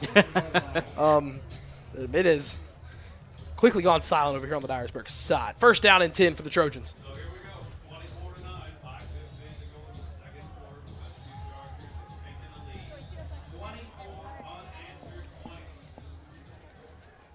Westview shifts around their defensive line. Under center is Morgan. Motion. It'll be fake toss. Morgan's going to pass it. Has a corner route to Terry, and out of reach of Terry Jr. as beaten on the coverage was Asa Barnes. Flag comes in late. That's in the area of where Terry started his corner break. I believe they're going to get a holding call maybe on Asa Barnes.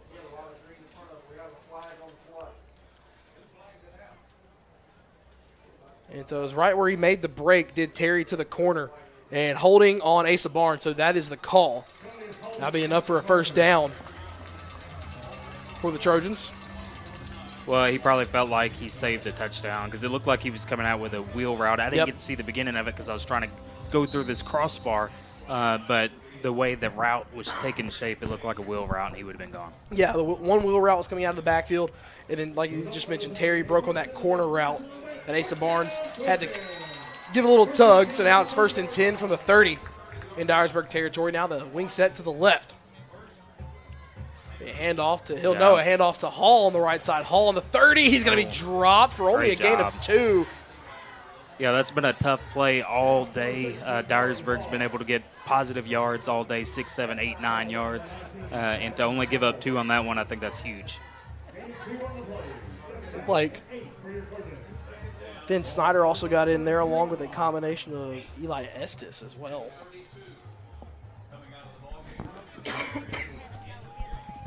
Quincy Terry comes out. Peyton Hill comes back in. So 2nd down and 8, 4:33 to go here in the first half. Westview leads 24-9. Wing set to the left. 2nd and 8.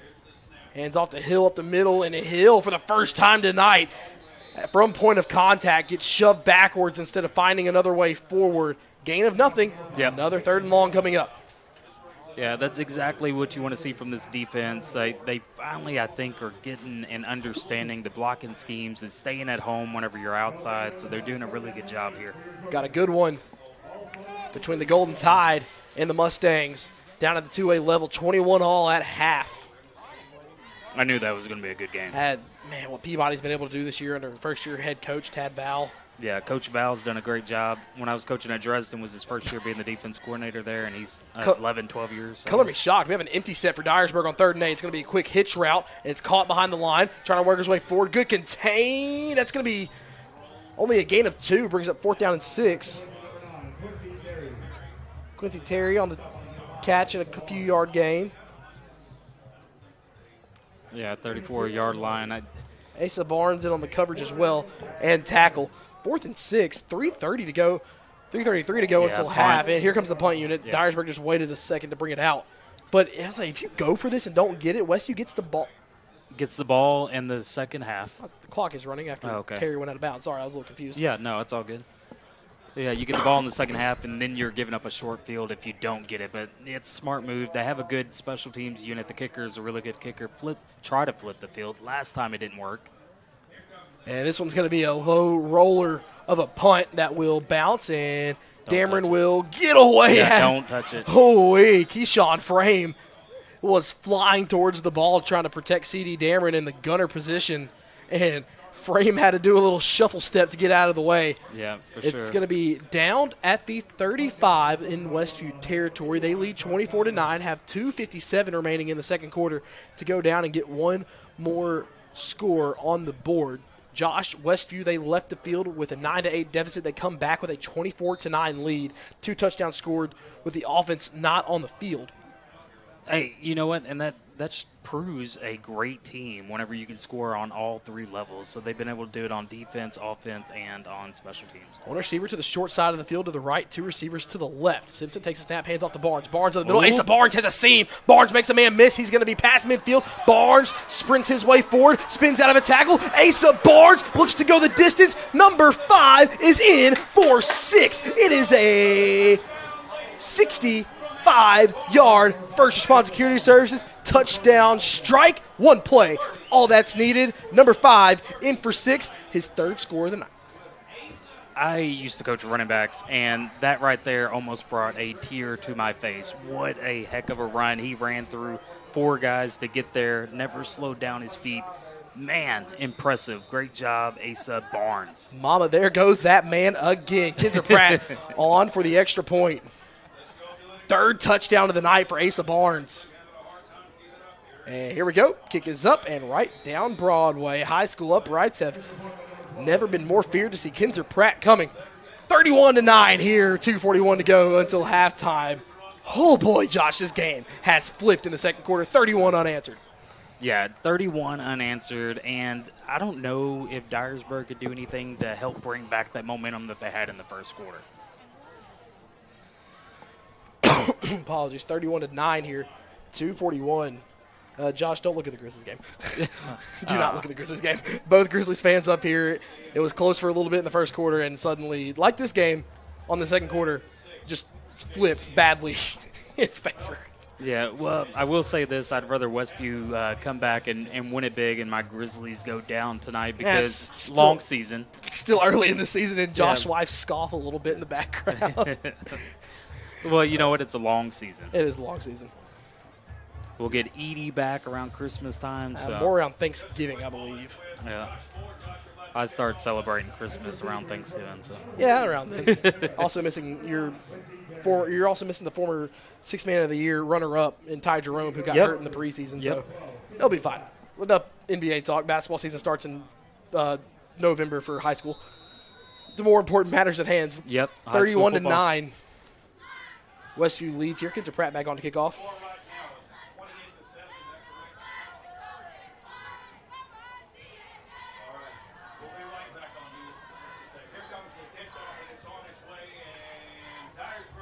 And it'll be caught at the 12-yard line.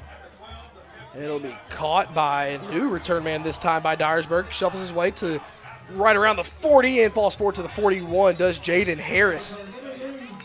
First and 10 from the 41 at Dyresburg territory.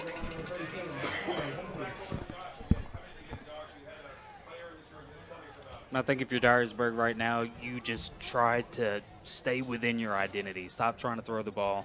Run it. Dive, outside run, toss, whatever it is. I would not put the ball in the air again in this half. No, it's been bad. Yep. Well, pick 6 and only, I believe, do they have a completion tonight? I don't believe they do. Wing tee to the left.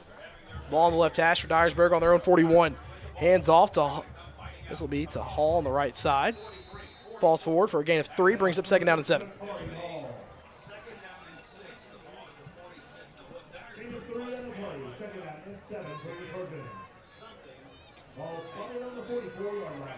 Yeah, and they're probably going to try to eat up this clock as much as they can because this helps them out on defense as well because Westview can score, as you've seen, in 1 play. This game, if you're Dyresburg, has gone south very, very fast. 2nd down and 7. It'll be a handoff to the left side for Dyresburg. And shuffles his way to the inside, does Hall. Hall past midfield into Westview territory before being pushed back. He's going to get up to the Charger 48-yard line. It looks to be good enough for a first down by initial spot. And fresh set upcoming for Dyresburg.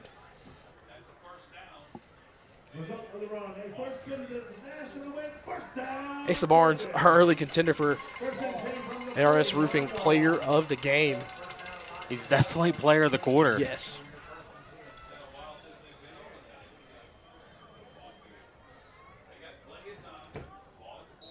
Wing to the left, and timeout taken by head coach Matt McConnell. R&R Lindell Boutique timeout. And head coach Matt McConnell ran over to take that one away. 31-9 here, and we're gonna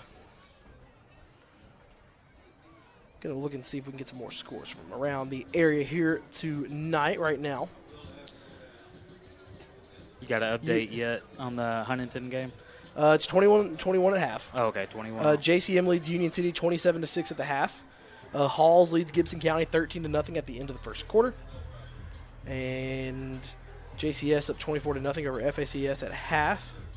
Humboldt up on Gleason 12-6 at halftime. A little lower scoring of a game than one might have thought between those two teams, with Humboldt's offense being the way it has. And Gleason, they had scored 50 points twice in the last 4 games, which is kind of funny because they've scored 50-plus in 2 games in the last 4. They've also been shut out 2 games in the last 4. So for sure. It's just a matter of which team shows up for them. That's going to be a game that it's going to play a big factor as to who gets in on the bottom half of the region. Yeah, if you just look at the pure talent that they have in the schools, you would think it would be automatic that Humboldt will win. But Gleason's well coached, and I believe he's been there for, 20 He's been there for about 24 years now. Yeah, 24 years, so it's very impressive. Coach Noah Lampkins. All right, wing left we have. Man in motion. Man in motion. It's been the wideout. Oh, going towards the line of scrimmage on the shuffle. No call. And a pass play over the middle, and it is going to be caught. No, it's going to be picked off. It's going to be intercepted by Westview, going the other way for the Chargers. Flags come flying late, but still another flag comes flying. Good gravy. And into the end zone is... That should be a flag. That's going to be a flag. Late tackle in the end zone and a hit drop. And on the return, Miles Brown, that should have been a flag in the end zone. If anything, a late hit on Miles Brown, who took it back. There's laundry all over the field right now. And it's a great catch by Dyresburg, but then again, Miles Brown ripped it away. And a late hit in the end zone.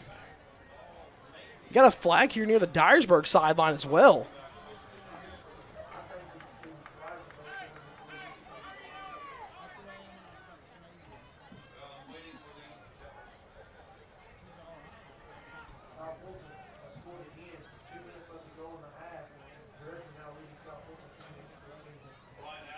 So this looks like the defensive unit coming out into the field for Dyresburg, so the interception will stand.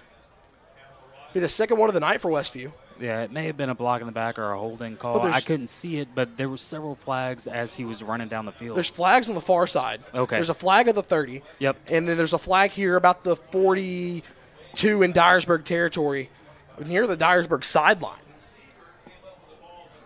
So, to recap the play, Dyresburg tried to take a shot downfield. Ty Seaton was the wingback. He's been the guy who's been out of receiver, so with him at wingback, you kind of knew something was going to go towards his way. Came out on more of a wheel route. Got away with going towards the line of scrimmage on a penalty. First off, that's a formation penalty. Sideline warning on Dyresburg. Well, you can't have 2 warnings. No, you can't. It should be a penalty on Dyresburg. Yep. Second one is a penalty. But, yeah, so Ty Seaton had the catch in his hand, and I believe Miles Brown just came up and ripped it out of his hands. No, very impressive, and he took off down the field. So personal foul, blindside block against Westview. That's the penalty on the Chargers. Sideline infraction now. No, it should not be a warning. It's a sideline infraction now. Yep. So there won't be any yardage taken away on either side from where the ball was picked off. I believe it shouldn't be a warning. It should be an infraction. Oh, no, no. Why are we going back towards Westview? Because they're calling it a warning. It should be an infraction. It should be an infraction. They got a warning on the first drive of the game. And now we walk it back the other way. There we go. All right.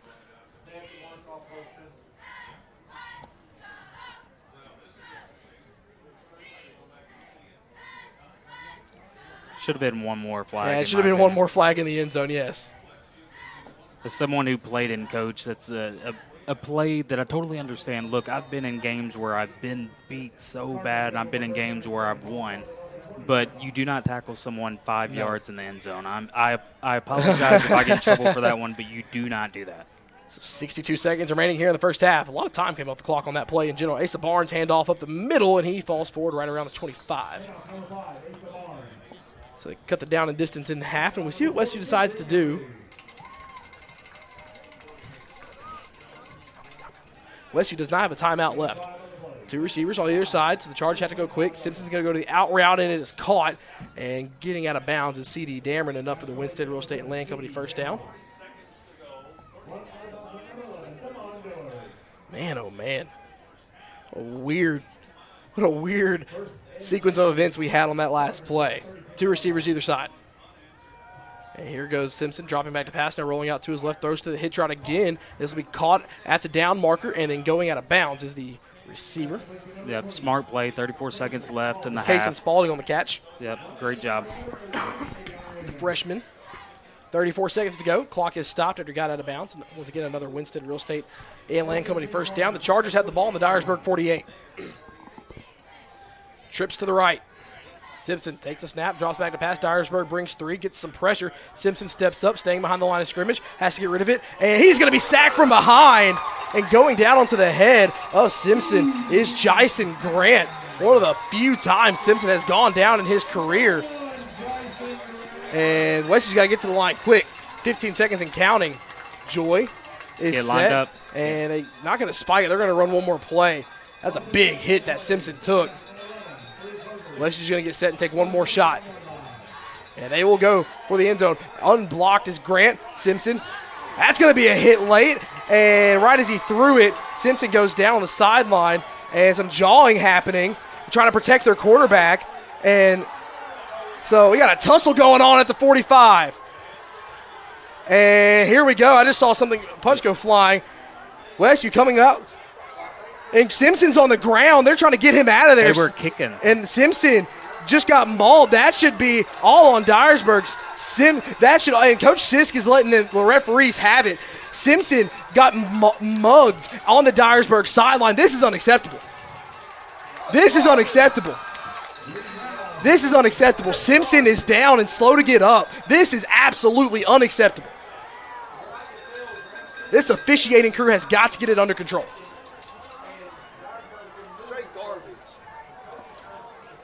Westview's trying to get Simpson off of Dyresburg's sideline. Dyresburg keeps the Chargers from getting Simpson off the sideline, and now Westview's only active quarterback on the roster is hurt. Sorry, losers. Makes a jump. So that's the end of the half. And the referee's got to get this under control. That is unacceptable. Yeah, you never want to see this in a game. I don't care if you're getting beat or not. This is not sportsmanship. This school will get fined for that, I guarantee. We have no video. Well, they have to have, yeah. No. Oh, I know this is getting sent in by the coaching staff. But Simpson just got basically mauled on the Dyresburg sideline. Dyresburg will not let him get up. Westview coming to his defense. And you know what?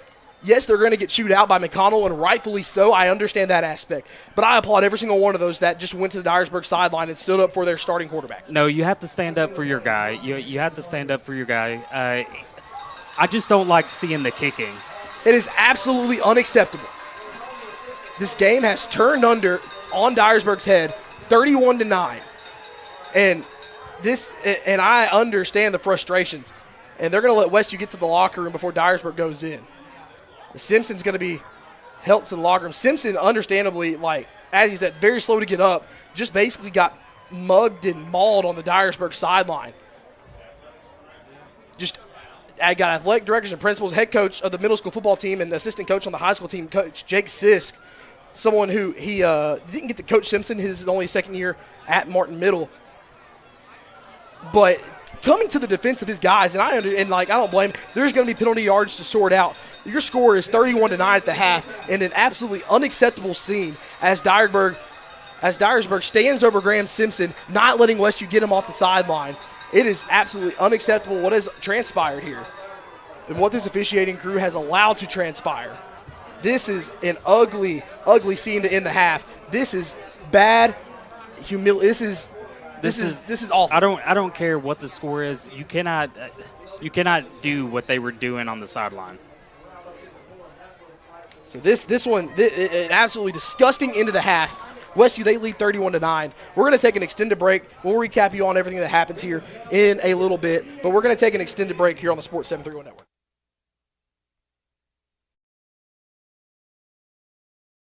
Ready to kickstart a career that'll take you places? Roadrunner Driving School is here to help you earn your CDL and hit the road in the right direction. Located at 106 Industries Park Drive in Sharon, Tennessee, Roadrunner Driving School offers an in-depth hands-on training curriculum that prepares you for an exciting career in the trucking industry. Learn how to drive a Class A commercial vehicle today. Call us at 731-456-2008 to earn your CDL in just 3 weeks. Let Roadrunner Driving School put you in the driver's seat. Crave Restaurant in Martin is a unique eatery that specializes in nutrient-dense foods, high in protein, low in calories. Try our protein bowls, cauliflower barbecue chicken pizza, pepperoni pizza, and much more. Meals are prepared with fresh ingredients Monday through Friday from 10:30 a.m. to 2 p.m. and 4 p.m. to 7:30 p.m. Order online through the Toast app for easy pickup or have it delivered through DoorDash. Call it in at 731-281-4865 or dine in at 129 Neal Street. Crave. Taste the difference.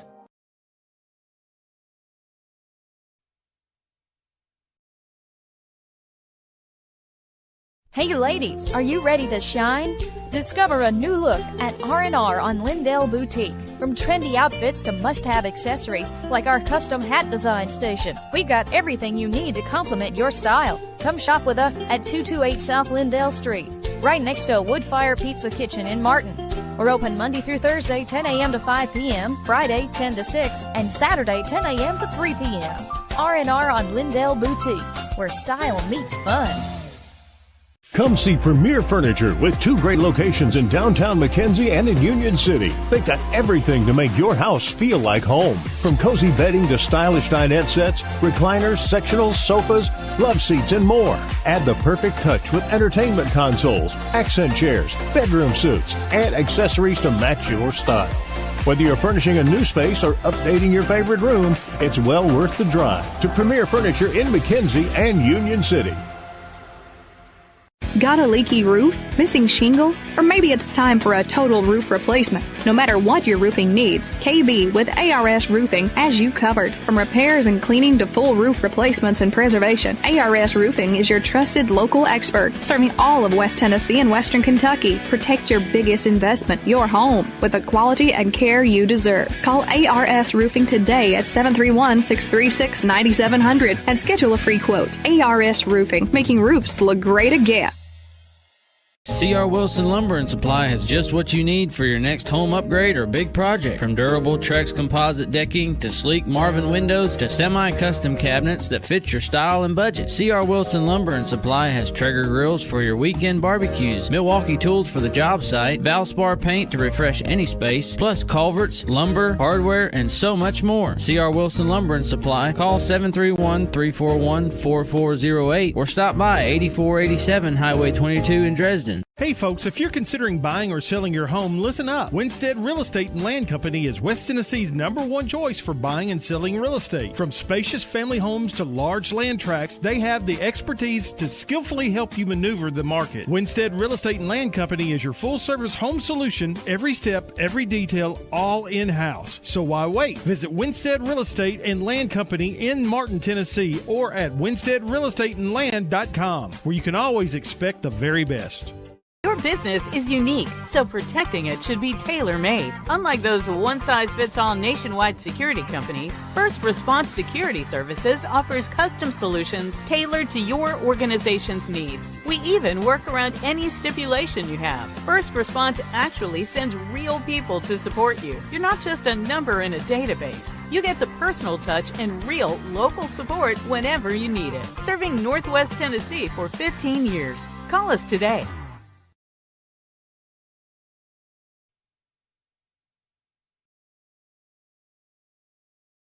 Celebrating 45 years in business, E&H Refrigeration is your trained comfort specialist. We are Northwest Tennessee's heating and cooling experts with locations in Martin and Paris. If you're in need of a new Trane HVAC system, we have you covered. Give E&H Refrigeration a call today in Martin at 731-587-9675 or in Paris at 731-407-9121. Let us bring you comfort you deserve with the quality you count on. E&H Refrigeration, your trained dealer. Skyhawk Rentals offers a versatile management style covering both residential and commercial properties, as well as offering combined sales and property management services. If you're an owner looking to address your real estate and property management needs, we're it. If you're a tenant in need of an affordable space to live and work, we'll help you find your nest. As the largest property management company in the area, we'll work hard to meet your needs and provide superior customer service. To find out more, call Skyhawk Rentals at 731-587-2937 or stop by 224 South Lindell Street today.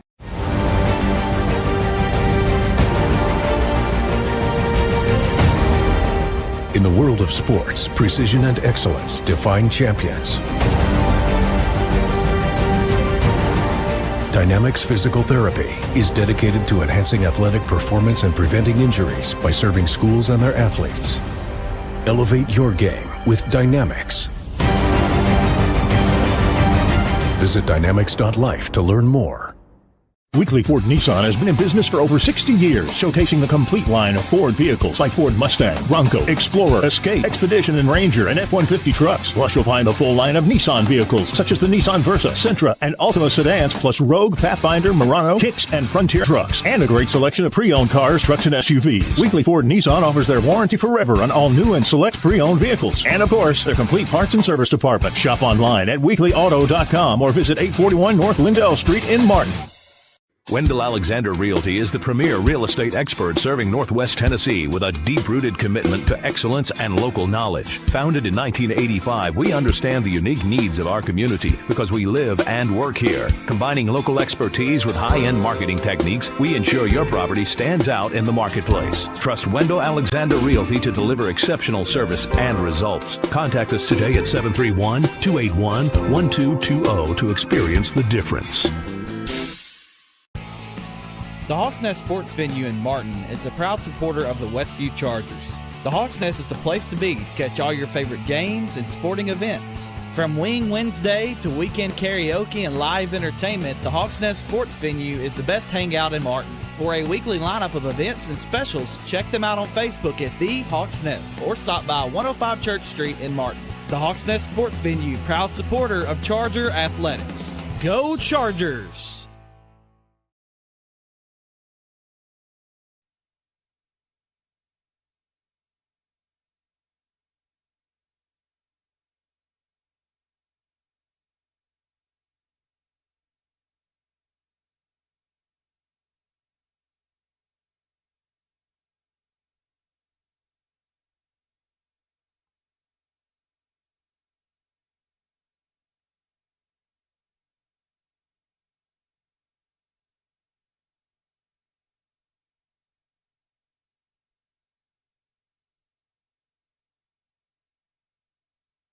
And welcome back into the Winstead Real Estate and Land Company broadcast booth here at J.C. Sawyer Stadium Charger halftime show.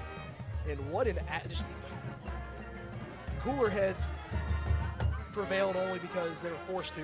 But to recap what we know right now at the end of the half, Simpson trying to go for the end zone late. Westview had no timeouts. Turned out our crowd mic, apologies, as the Westview band giving a performance here at Dyresburg and doing a fantastic job as they have done all year. But anyways, Simpson threw the ball near Dyresburg sideline, got hit as he threw. No flag on that play, as there should not have been a flag. On the actual play, it was a bang-bang play. Nothing to warrant a unnecessary roughness or roughing the quarterback on the play. That's fine. Simpson then down on the Dyresburg sideline. Proceeds to get circled up on by the Trojans, not letting Westview get to him. And what it looks like, Simpson's not being able to get up. Is not being let up to his feet. And then Westview comes over and tries to defend their guy, get their quarterback, and stepping up for their quarterback. And then a fight breaks out. Don't believe anyone got ejected. We'll know here in a minute, and we'll get you updates. But an ugly end of the half. As flags were thrown, it looked to be mainly on Westview. Head coach of the Martin Middle School team, Jake Sisk, will get a flag for unsportsmanlike conduct. And obviously so. He came to the defense of his guy. Coach Matt McConnell came to get his guys. Flags came flying when Westview they took offense to it. And like I said, they will hear from it from head coach and the rest of the coaching staff about what happened on the field. But they're standing up for their quarterback, and I'm not going to discredit them for that. Your halftime score is 31-9 here at J.C. Sawyer Stadium. Westview turned the game onto its head here in the second quarter as Westview trailed 9-0 after the first 12 minutes of play. So now let's take a look at how we got to this 31-9 standpoint at the halftime break. To start out the scoring, Dyresburg got a field goal on their opening drive after a long drive where Westview did not win a first down until it was first and goal. Westview, once again, one of our keys to the game in the pregame show was the Chargers had to win first down because Dyresburg liked to be successful with 7-8 yards a pop on first down carries. But they held Dyresburg to a field goal. Dyresburg led 3-0. Then Peyton Hill, after a turnover on downs by Westview, ran it in from 8 yards out. The extra point for Dyresburg was no good. So the Chargers, they trailed 9-0 at that point. Then on a long drive that went into the second quarter, Asa Barnes ended the drive with a 3-yard touchdown run and a good two-point conversion where the Chargers cut the lead down to 9-8. Then, with 7:59 left to go in the second quarter, C.D. Dameron returned a punt 82 yards to the house. The two-point try was good then. Westview put their lead to 7 at 16-9. Then, later in the second quarter, Asa Barnes got a 55-yard pick six, and the two-point conversion was good. The Chargers took a 24-9 lead. And then for his third score of the night, Asa Barnes ran it in from 65 yards out as Westview took what is now the current lead, 31-9 over Dyresburg with 2:30 left into the half. The Chargers, they get the ball to start the second half, and I would imagine a fired-up team coming out of the halftime break. Once again, about 8:50 until we get this second half underway, maybe about 11 minutes after they add about 2 or 3 minutes onto the clock after both halftime performances are done by both teams. But for now, we're going to take another quick 3-minute break here on the Sports 731 Network. Hey ladies, are you ready to shine? Discover a new look at R&R on Lindell Boutique. From trendy outfits to must-have accessories like our custom hat design station, we got everything you need to complement your style. Come shop with us at 228 South Lindell Street, right next to Woodfire Pizza Kitchen in Martin. We're open Monday through Thursday, 10 a.m. to 5 p.m., Friday, 10 to 6, and Saturday, 10 a.m. to 3 p.m. R&R on Lindell Boutique, where style meets fun. Come see Premier Furniture with 2 great locations in downtown McKenzie and in Union City. They've got everything to make your house feel like home. From cozy bedding to stylish dinette sets, recliners, sectionals, sofas, love seats, and more. Add the perfect touch with entertainment consoles, accent chairs, bedroom suites, and accessories to match your style. Whether you're furnishing a new space or updating your favorite room, it's well worth the drive to Premier Furniture in McKenzie and Union City. Got a leaky roof? Missing shingles? Or maybe it's time for a total roof replacement. No matter what your roofing needs, KB with ARS Roofing has you covered. From repairs and cleaning to full roof replacements and preservation, ARS Roofing is your trusted local expert, serving all of West Tennessee and Western Kentucky. Protect your biggest investment, your home, with the quality and care you deserve. Call ARS Roofing today at 731-636-9700 and schedule a free quote. ARS Roofing, making roofs look great again. C.R. Wilson Lumber and Supply has just what you need for your next home upgrade or big project. From durable Trex composite decking to sleek Marvin windows to semi-custom cabinets that fit your style and budget. C.R. Wilson Lumber and Supply has Traeger grills for your weekend barbecues, Milwaukee tools for the job site, Valspar paint to refresh any space, plus culverts, lumber, hardware, and so much more. C.R. Wilson Lumber and Supply. Call 731-341-4408 or stop by 8487 Highway 22 in Dresden. Hey folks, if you're considering buying or selling your home, listen up. Winstead Real Estate and Land Company is West Tennessee's #1 choice for buying and selling real estate. From spacious family homes to large land tracts, they have the expertise to skillfully help you maneuver the market. Winstead Real Estate and Land Company is your full-service home solution, every step, every detail, all in-house. So why wait? Visit Winstead Real Estate and Land Company in Martin, Tennessee, or at winsteadrealestateandland.com, where you can always expect the very best. Your business is unique, so protecting it should be tailor-made. Unlike those one-size-fits-all nationwide security companies, First Response Security Services offers custom solutions tailored to your organization's needs. We even work around any stipulation you have. First Response actually sends real people to support you. You're not just a number in a database. You get the personal touch and real local support whenever you need it. Serving Northwest Tennessee for 15 years. Call us today.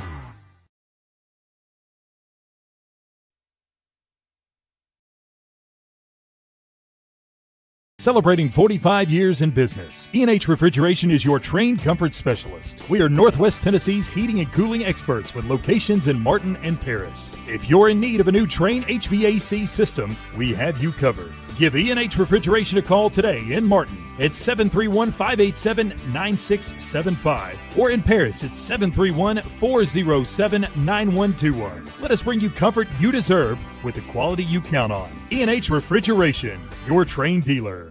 Skyhawk Rentals offers a versatile management style covering both residential and commercial properties, as well as offering combined sales and property management services. If you're an owner looking to address your real estate and property management needs, we're it. If you're a tenant in need of an affordable space to live and work, we'll help you find your nest. As the largest property management company in the area, we'll work hard to meet your needs and provide superior customer service. To find out more, call Skyhawk Rentals at 731-587-2937 or stop by 224 South Lindell Street today.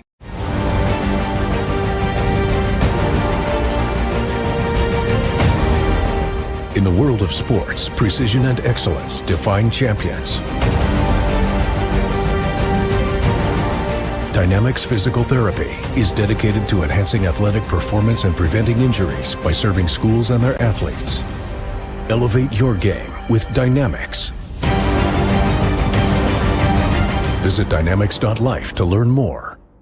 Weekly Ford Nissan has been in business for over 60 years, showcasing the complete line of Ford vehicles like Ford Mustang, Bronco, Explorer, Escape, Expedition, and Ranger, and F-150 trucks. Plus, you'll find the full line of Nissan vehicles, such as the Nissan Versa, Sentra, and Altima sedans, plus Rogue, Pathfinder, Murano, Kicks, and Frontier trucks, and a great selection of pre-owned cars, trucks, and SUVs. Weekly Ford Nissan offers their warranty forever on all new and select pre-owned vehicles. And, of course, their complete parts and service department. Shop online at weeklyauto.com or visit 841 North Lindell Street in Martin.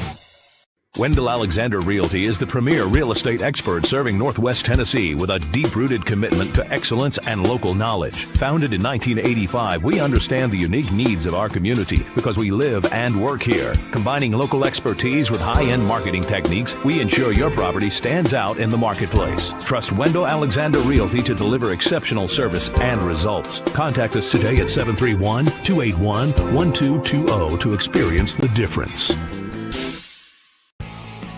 The Hawks Nest Sports Venue in Martin is a proud supporter of the Westview Chargers.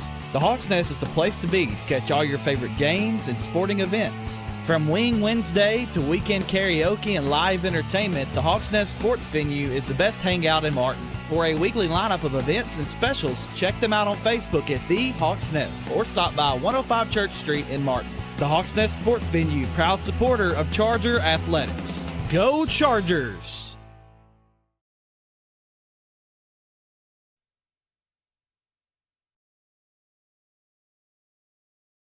Wendell Alexander Realty is the premier real estate expert serving Northwest Tennessee with a deep-rooted commitment to excellence and local knowledge. Founded in 1985, we understand the unique needs of our community because we live and work here. Combining local expertise with high-end marketing techniques, we ensure your property stands out in the marketplace. Trust Wendell Alexander Realty to deliver exceptional service and results. Contact us today at 731-281-1220 to experience the difference. The Hawks Nest Sports Venue in Martin is a proud supporter of the Westview Chargers. The Hawks Nest is the place to be to catch all your favorite games and sporting events. From Wing Wednesday to weekend karaoke and live entertainment, the Hawks Nest Sports Venue is the best hangout in Martin. For a weekly lineup of events and specials, check them out on Facebook at The Hawks Nest or stop by 105 Church Street in Martin. The Hawks Nest Sports Venue, proud supporter of Charger Athletics. Go Chargers! Cold mornings, hot showers. Wet jeans, warm dryers. West Tennessee Public Utility District has you covered with natural gas water heaters and dryers for sale. No big box chaos, just local, reliable, energy-saving comfort. Call 731-986-8289 to find your perfect match. WTPUD, where comfort meets community. Supporting Westview High School athletics, the Color Shop family of companies is here for you. Since 1977, Color Shop has provided the top-of-line flooring and paint to the community. Color Shop Construction specializes in new and remodels in commercial and residential spaces. And when life throws you a curveball, like a leak or natural disaster, Color Shop Restoration is ready with expert staff and the right tools to get you back on track fast. The Color Shop family is proud to serve Martin and the surrounding areas for over 40 years. Go Chargers! Skyhawk Rentals offers a versatile management style covering both residential and commercial properties, as well as offering combined sales and property management services. If you're an owner looking to address your real estate and property management needs, we're it. If you're a tenant in need of an affordable space to live and work, we'll help you find your nest. As the largest property management company in the area, we'll work hard to meet your needs and provide superior customer service. To find out more, call Skyhawk Rentals at 731-587-2937 or stop by 224 South Lindell Street today. Extreme Customs Midtown Motors, located at 903 South 1st Street in Union City, Tennessee, offers a wide range of tires, wheels, leveling kits, lift kits, and accessories. Call 731-885-7373 or visit their website at midtownmotors-tn.com for new inventory. Dustin or Brian can help you find your next ride. Financing is available with approved credit. Extreme Customs Midtown Motors, the best prices around.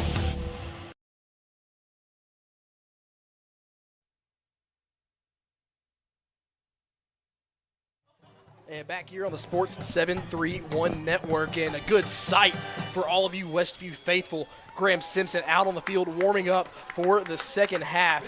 Went off the field very queasy, very shaky after what transpired at the end of the first half. Reminder, Westview does get the football. And we've seen I can't say that word on air. It's FCC fines. I promise you we're going to keep it clean here. You've seen Graham mad before in games, and you know what it does. He's about to go to an extraterrestrial plane that could spell the beginning of the end.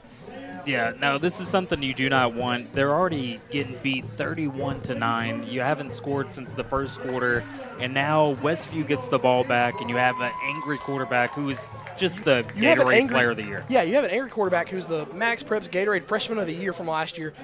You also have probably an angry head coach. You probably also have an entire angry 50-something man football team right now. Yep. Some score updates before we get going here in the second half. They added 5 minutes to the clock. What are we doing here, people? Let's get the second half underway. Longest halftime ever. Region 7-4A, North Side over South Gibson 17-14. Dyer County over South Side 56-14. In Region 7-2A, Huntington up on Peabody 28-21.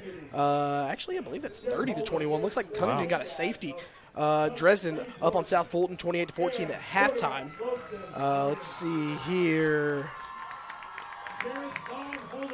48-0 Covington over McNary at the half. Haywood over Ridgeway 51-6 at the half. O'Brien County only 14-7 over Ripley at halftime. Yeah, no, that's something I didn't predict. O'Brien County started off the year hot. They did, but with McNary losing. Yeah. And O'Brien County losing to Ripley right now, that may keep McNary, if Ripley can somehow figure out a way, that may keep McNary alive for just a smidge bit longer. One more week. Let's see, Greenfield up 20-14 at half. Camden leads 21-14. Right before half over McKenzie. Whoa, wait, no, that's not McKenzie. No, yeah, McKenzie's Wayne County. Yeah, it's Wayne County. That is all Tigers. Henry County up over Kenwood 28-0 at halftime. Good. We just mentioned the Greenfield over Lake County score, and those are all of the score. Oh, no, here's another big one. Last thing we got, Germantown 10, Munford 7 at the half. You know, those are two heavyweights. Mumford undefeated, and I think the only loss for Germantown came from a team out of Mississippi. Yep, team out of Mississippi, a 7A team out of Mississippi, DeSoto Central out of South Haven, who that was also DeSoto Central's homecoming. What I learned, which their athletic director down at DeSoto Central in Mississippi was my old baseball coach. gave him a call, and I was like, what in the world were y'all doing scheduling Germantown for y'all's homecoming? And he goes, hey, they all call you crazy till it works. But no, it was just the time of year, and they wanted it to be a non-region game for their homecoming. But, hey, you get a big win over what was the the Commercial Appeals Dandy Dozen top team at the time before Southland took it over after Germantown lost to DeSoto Central. Well, we got about 2 minutes till we start, so we're going to take a 1-minute break. Throwing Mason off a little bit here. But when we come back, we'll hopefully have the start of the second half on the Sports 730 Network. The best teams aren't born. They're forged in the heat of practice and knowledge that if you get the little things right, the big things become second nature. Building a great team is hard, demanding work that takes single-minded dedication and sacrifice. And that's how we've built the cardiovascular team at West Tennessee Healthcare, the highest performing team in the state and one of the top 6% in the nation. As a small local company, Asa Smith & Associates is proud to support this community. Our team is composed of nearly 50 staff members, including a team of professional engineers, professional land surveyors, and office support staff, all of whom work together to provide multi-state coverage for projects of all sizes. With nearly 50 years of industry experience, you can trust Asa Smith with your next project.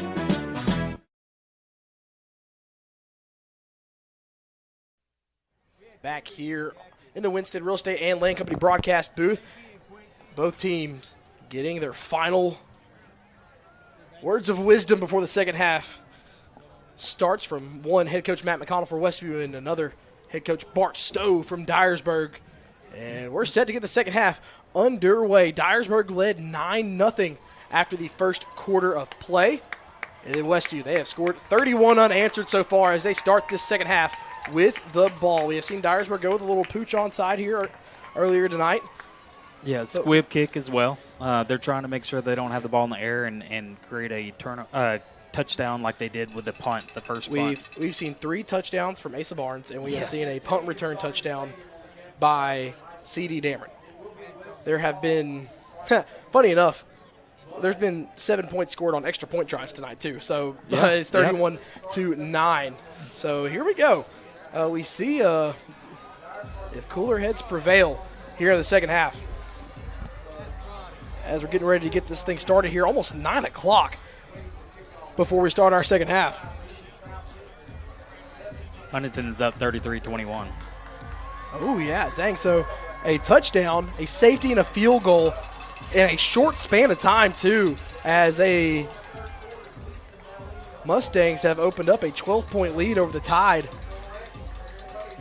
And it doesn't get easier for Peabody. They go to Milan after Milan has their second bye week this week.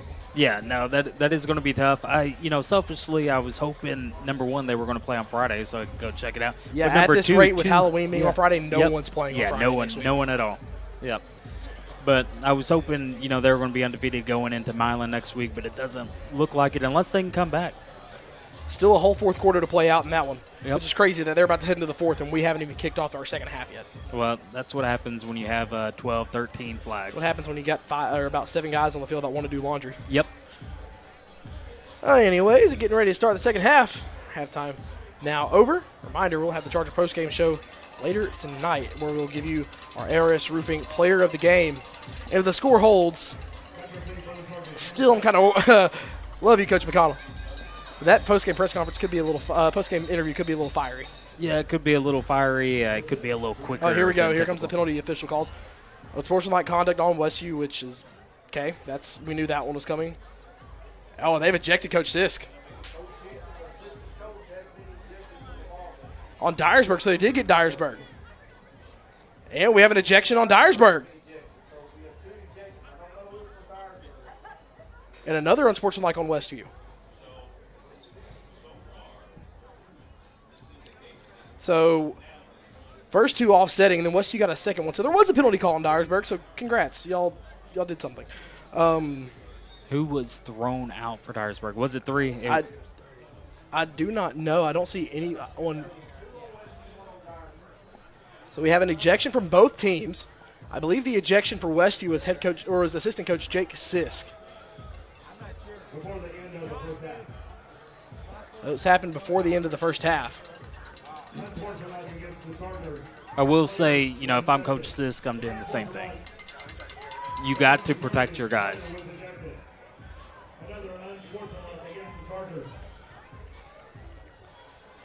We'll find out those names here later on, but I'd imagine it was assistant coach Jake Sisk because he was going at one of the officials. Well, no, I'm looking at Sisk. I'm looking at Coach Sisk. Huh. Yeah, I'm looking at Coach Sisk. So I wonder who got ejected. We'll find out. I mean, we'll find out when Westview comes out on offense.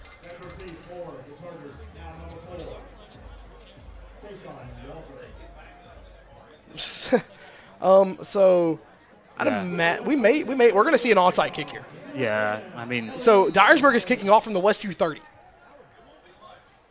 And they're going to boot it out of the back of the end zone. And they're going to, props to the kicker. He kicked it through the end zone, through the uprights, but nevertheless, doesn't count for anything. So Westview will start this drive on their own 20. I'm really shocked we didn't see an onside kick. So Dyresburg going right to left, Westview going left to right. Dyresburg kicked off from the Westview 30 after all the penalty yardage.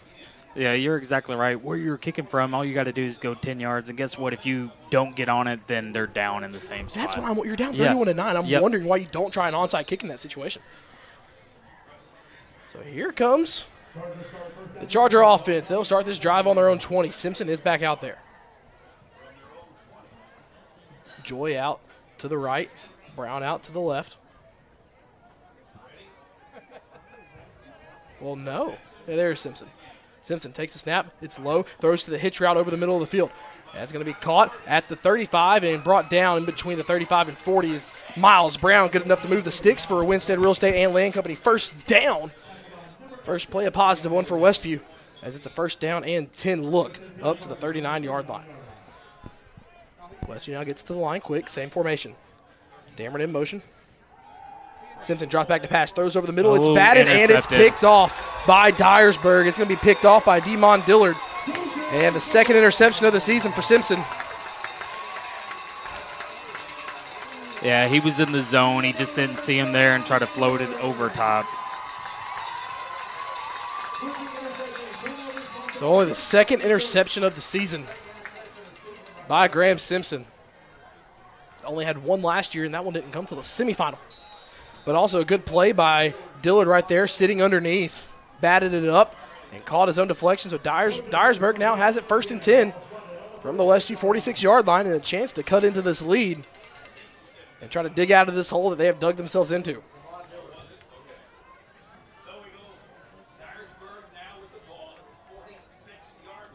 Under center is Morgan. Handoff to the left side. And there's a gap on the left side. Up to the 40 and brought down by the shoulder pad. And Dyresburg fans want a face mask, but it was just a rip down by the shoulder pads. Up to the 39-yard line as Dyresburg will be second and short. Yeah, good clean tackle. Just decleated them, and they expected it something. And officials are going to be watching everything close right now. Oh, yeah.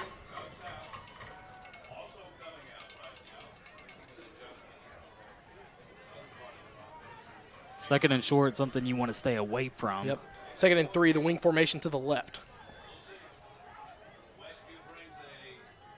Man in motion from left to right. It'll be a handoff to Hill up the middle. Hill on the right side now lowers the shoulder, has enough for the first down. He falls forward to the 33-yard line, and it'll be a new set of 10 yards for the Trojans. First down and 10 from the Westview 33.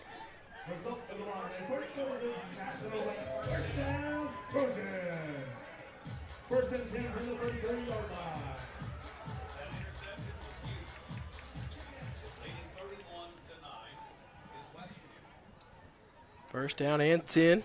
10:26 to go here in the third quarter. Well, that's interesting.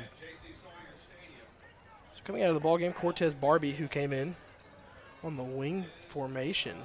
13 guys in the huddle, though. It'll be a handoff to the left side to Hill. Hill, bowling ball through the pins. Gets his way down just outside the 20. Looks to be down on the 22-yard line. Enough for the first down, it looks to be. Keyshawn Frame in on the tackle.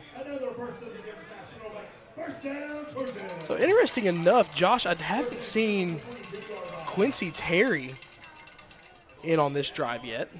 I don't see him on the sideline, number 9 for Dyresburg. There were two. No, he's come out in street clothes. Yeah, he may have been the one kicked out. Well, maybe it wasn't. If you're kicked out, you're not allowed to be on the sideline. Oh, okay. Street clothes, that is interesting. Maybe an injury suffered in the first half. Yeah. 1st and 10 for Dyresburg.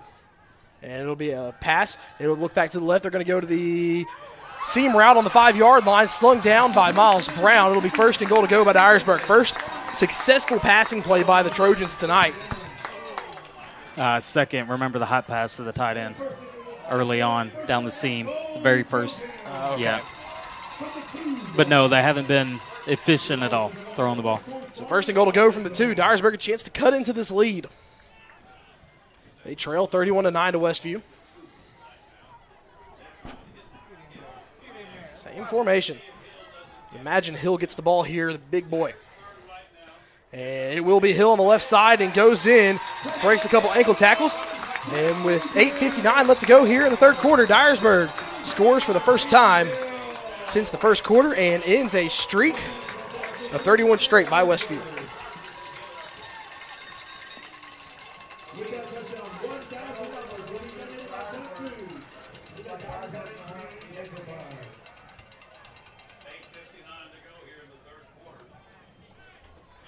Well, something I didn't think we'd see happen. The momentum is slowly coming over to the Dyresburg side. You got to make sure you eliminate giving them a short field. Ooh. And the extra Almost point. Blocked. Yeah. Good effort. Almost blocked, and slow to get up is Corey Wells. Yeah. And there he goes. He goes to get up. Next point is good, and it is 31-16, so the lead cut in almost half. As Westview's still up by 2 scores with 8:59 to go here in the third quarter.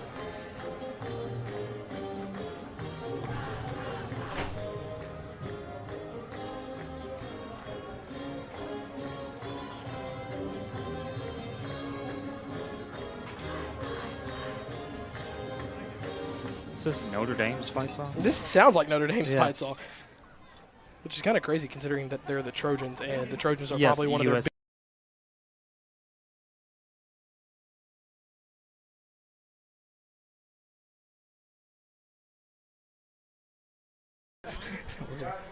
big 8:59 here to go here in the third quarter. Graham Simpson just threw an interception on his last drive, only his second of the year.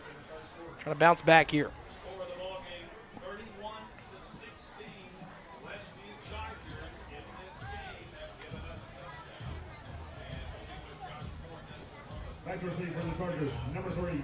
So not over yet. Yeah, not over yet, but if you're Westview, you just got to calm back down. I can understand the end of the half, it was high energy. There was a lot going on. There was penalty flags. You got people throwing out the game. Just slow it down. Play your game. If you do that, you'll be okay. Here comes Gonzalez off to kick it off again. And it'll be a one high in the air, and it's going to go out of bounds. Free kick out of bounds by Dyresburg's Gonzalez. We'll see what head coach Matt McConnell wants to do. We've got to go back to their physicality level of maybe a little bit of ground and pound here. Simpson has not thrown a touchdown tonight. Hasn't been his best night so far. 31-16. Huntington now leads Peabody 40-21 with 10:40 left to go in the fourth quarter. Wow.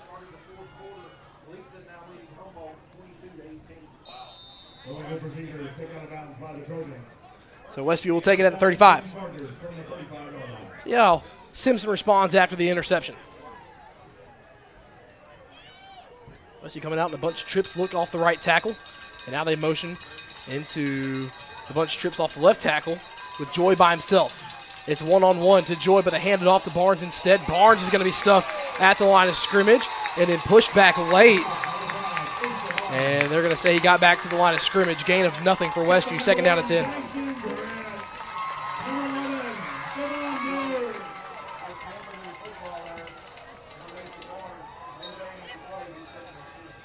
Second down and 10 to go for Westview. 2 receivers to either side. Simpson drops back to pass. Throws to the screen to Asa Barnes. No one in front but blockers for Barnes. Barnes, he's going to get it past midfield. Asa Barnes has a convoy in front. Asa Barnes has one man to beat. Asa Barnes! Give him number 4. Number 5 has 4 touchdowns tonight. 3 rushing touchdowns, 1 pick six. The Chargers get that touchdown right back, and Asa Barnes gives Simpson his first response security services passing touchdown of the night. 8:18 to go in the third quarter. Chargers lead 37-16. Do you hear that? It's pretty quiet. Great job, Asa. Another 65-yard touchdown. I'll tell you what, he beat 2 guys who had an angle on him, and that's very impressive. That shows elite speed. And extra point up and right down Broadway. We are back to an extra point's good. And some jawing going on after the play. Yeah, and you can imagine this is going to be like this for the rest of the game. It's going to be like this for the last 20 minutes of the ballgame. Yep. Yeah, we're going to see some more laundry tonight, I guarantee. I was going to try to get us to take a break, but that just kind of ended. We have officials congregating at about the 7-yard line.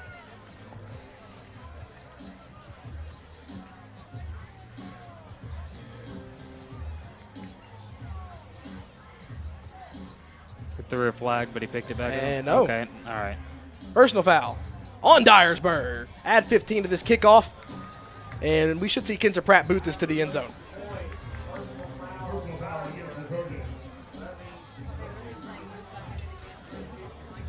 Yeah. So there's so many penalties in this ball game. 8:18 is still going in the third quarter. Josh, we still have a little bit over 20 minutes of actual game time remaining. Yeah, 20 minutes of game time, but I could see us being here for the next 2 hours. This is going to be a long game. I have a feeling unless they are able to clean it up and people stop committing penalties, we may be here for a while. So Asa Barnes' 4th touchdown of the night, Graham's first passing touchdown of the night. And, you know, yes, we give the credit to Asa. Oh, yeah. But this offensive line has been insane. Yeah. No, it's great that they were able to get out there and make the blocks for him. And then he beat 2 guys who had an angle at him. I thought he was going to get tackled around the 15-yard line, but he was able to outrun him. It was very impressive.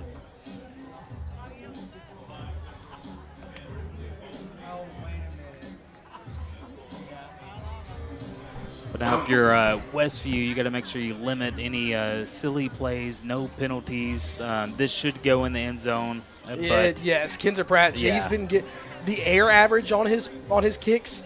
I mean, he's getting it about to the 5 in the air every single time. Yep. So, I mean, you move up 15 yards, this ball should be out of the back of the end zone. Yeah, for sure.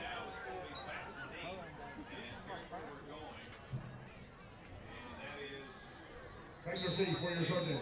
Number 3, Jacob Harris. Number 6, Nikari Hall. And then we don't get back here until 6 at night. Taking off for the Chargers. Number 12, Kinzer Pratt. All right, Kinzer, let's get this booted out the back.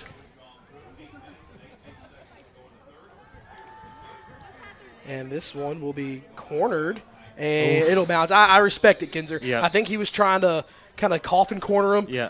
But, I mean, hey, he did the right thing, still got the bounce out of the end of the end zone. For sure. So, hey, Dyresburg's going to start on their own 20.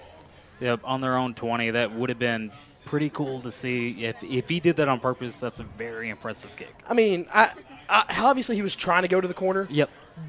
But I think he was just trying to pin Dyresburg deeper into the corner. No, for sure, yeah. But, he wasn't trying to boot it out of the back of the end zone. We know he could. Yep.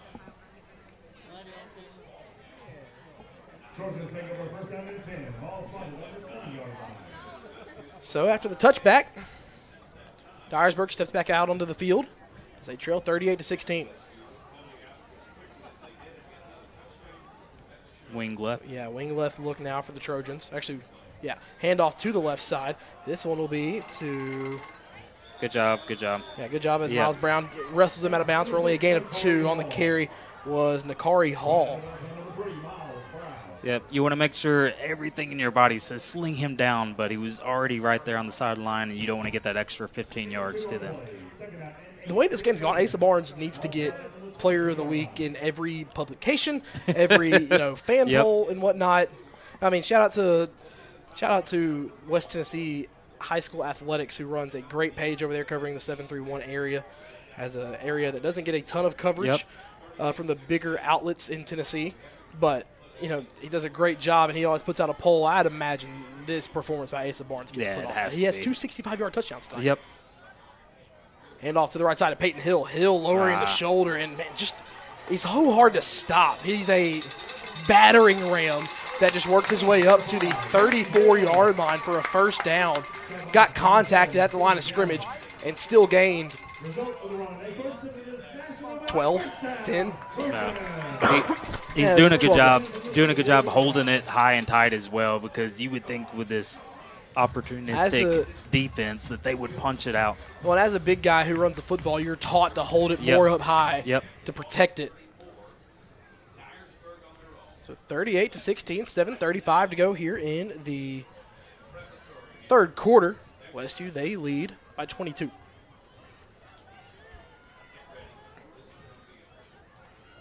Fake handoff rolls out to the right as Morgan looking over the middle of the field, and it's caught.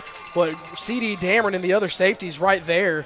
And no flag. There's no flag. Yeah, there's going to be a flag. No, there's not. Yeah, I didn't think so. I think he tripped up. It looked like he was letting up. Wow. Yep. I mean, still just from the look of it, I'm shocked that there wasn't. Well, I think as soon as he blew the whistle, you saw his arms go up, and they were running full speed that way, and their legs got tripped up.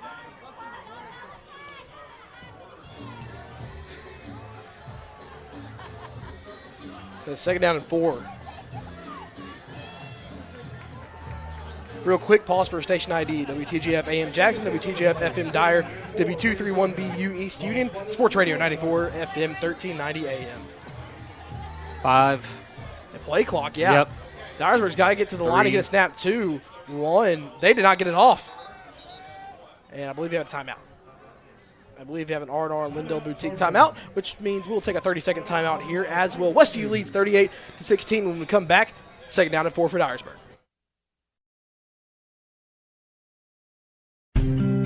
Cold mornings, hot showers. Wet jeans, warm dryers. West Tennessee Public Utility District has you covered with natural gas water heaters and dryers for sale. No big box chaos, just local, reliable, energy-saving comfort. Call 731-986-8289 to find your perfect match. WTPUD, where comfort meets community.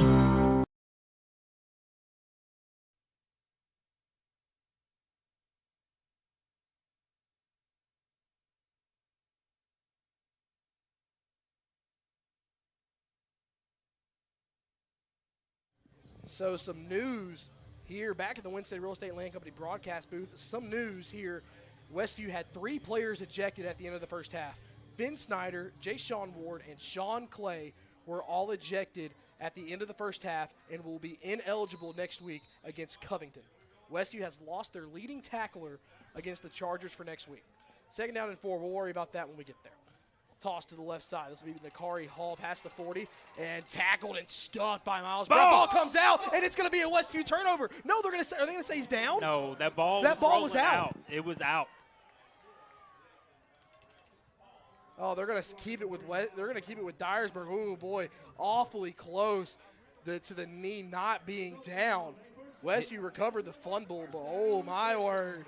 In my opinion, unless they blew it dead like for momentum. I never heard a whistle. Yep. Then it should have been a turnover.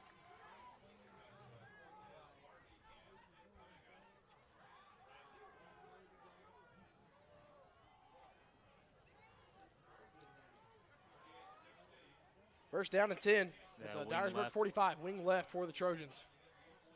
Man in motion.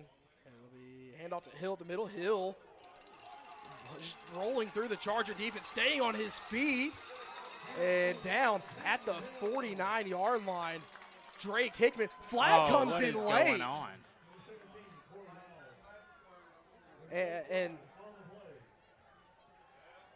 Asa Barnes and Corey Wells there, and I believe they're going to get Corey Wells. This is another. Okay. No, it was just the Dyresburg coach tossing the ref a flag, which you're not technically in the rule book not supposed to do. Yeah, you can't touch it. This,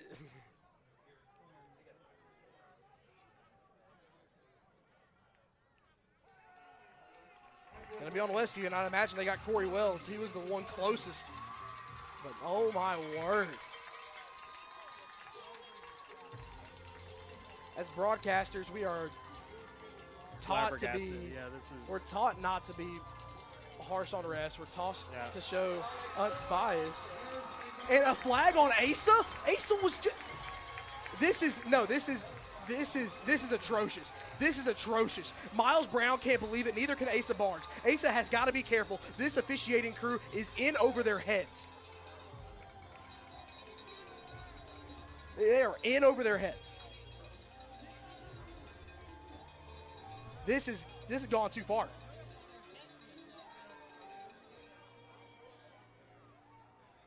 This is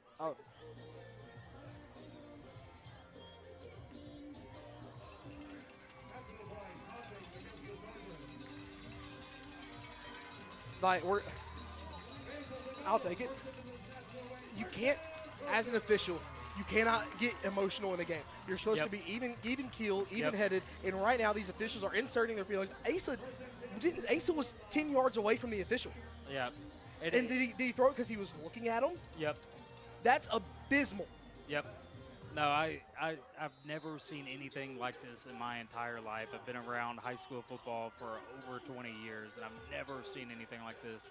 And we have a timeout on the field, I believe, by head coach Matt McConnell, R&R on Lindell Boutique timeout.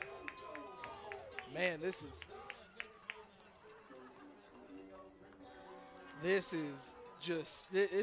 bad. This is a disrespect to the game of football at any level. As an officiating crew, once again, you have to be even keel, have to be level-headed. You cannot throw that second flag. The first one, maybe, yes, Corey, he was close to it. Corey's a great young man, but this game's been heated. Something was probably said. The one on Asa? Yeah. From 10 yards away? Yeah. Yeah, there's you no way. You already lost Finn Snyder next week. And I don't believe you can appeal a high school ejection. But this game clip, coach, this is going to be a night where head coach Matt McConnell is up maybe doesn't sleep till dawn. Yeah. Because he's up reviewing plays and calls on this field. And now I'm going to refrain from saying that.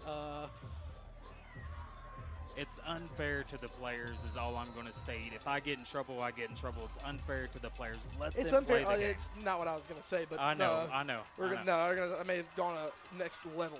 1st and 10, Dyresburg. Handle the middle of Peyton Hill, and he's going to be stuffed at the line. And you can hear the Charger faithful starting to get a little bit loud.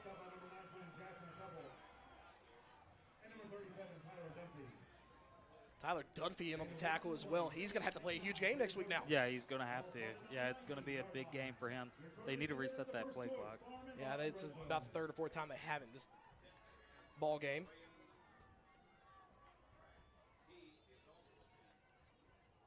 Come on. Called about a gain of a half yard, so 2nd down and 9.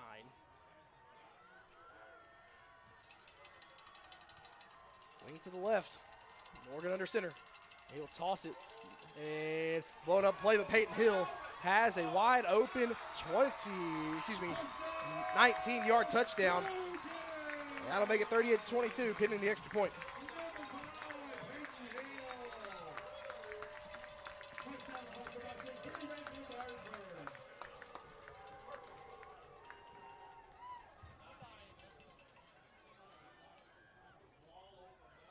With the West Tennessee Dyresburg extra point, number 10, Elian Gonzalez. Well, if you're Westview, go ahead. So Coach Sisk did not get ejected. He is still standing on the sideline. Extra point is up and good. 38-23 is your score. So 15-point ball game again. To recap you all, head coach of the middle school team and assistant coach of the high school team, Jake Sisk, did not get ejected. He's still on the sideline. It was Jay Sean Ward, Finn Snyder, who's the big name, and then also Sean Clay. They cannot play next week. So that's who got ejected. Asa Barnes is still in. Should not have gotten the personal foul penalty. But, man, Yeah, I just do not understand what's going through their mindset. I think you're exactly right. They're playing with their emotions. They're not playing like not playing, I apologize. They're not repping with a solid mind. I'm trying not to say anything negative on air. It's tough. It's tough right now. I understand it. 4:44 left to go here in the third quarter. You know what? Just like they did leave in the first quarter, just play your game. Stay within your game. Forget all the other penalties. Have a short memory. Stay within your game. Keep pushing through this. Don't buy into this. They want a messy game right now. They do. So ejections may be able to be appealed. I'd imagine something gets appealed at some point. It's going to be caught by Casey Spalding at the 30. Spalding stiff arms a man, and then he will be run out of bounds right around the 30-yard line. Westview will start this drive on their own 30.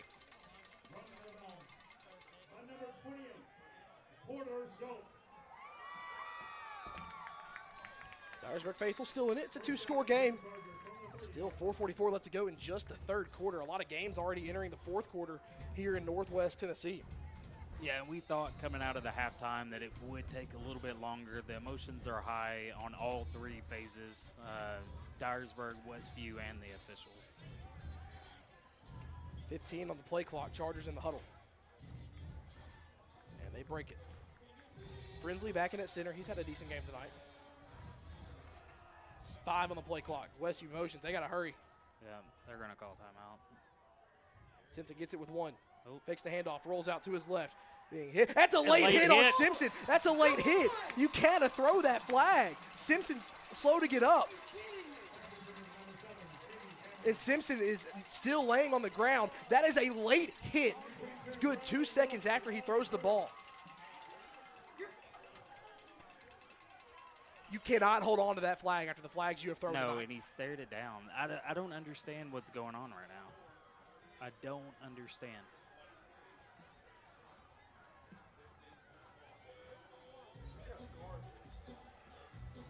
Second and 10.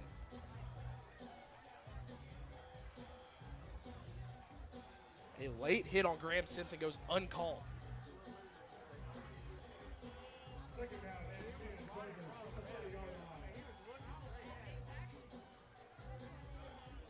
4:31 to go here in the third quarter. 7 seconds left on the play clock. 5. Wesley's got to get set, 2.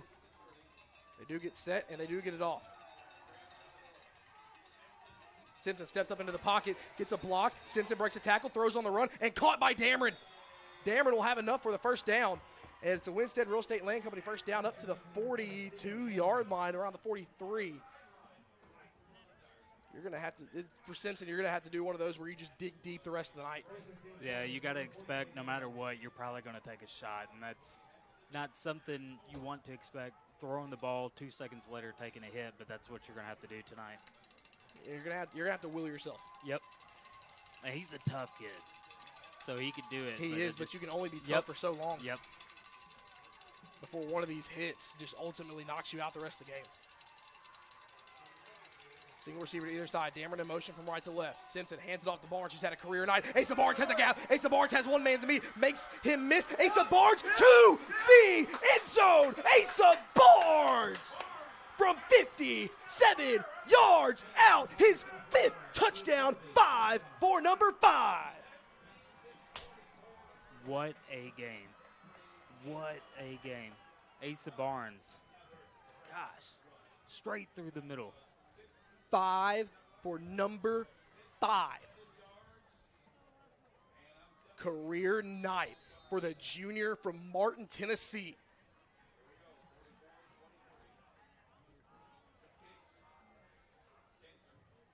Pratt up and good. 3:38 to go here in the third quarter. Oh, we got fireworks tonight, my friend. Yeah, this is definitely a heated one, and just whenever you think the penalties and late hits and all these things are going to slow down the offense, guess what? Give it to number 5. 57 yards. What a night. What a night, Asa.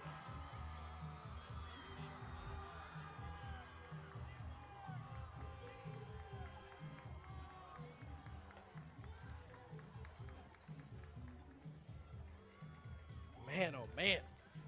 this third quarter has been a treat in itself. It was 31-9 at half. It's 45-23, still 3:38 to go in the third. Yep. Still a bunch of time left. I'm hoping the rest of the game we have a clean game. Just let's go out there. I doubt it. Yeah, I know, but that's what I want. That's what I want. I let the personal comment slide there. I let the head loose a little bit, but we're in for a dandy. Yep.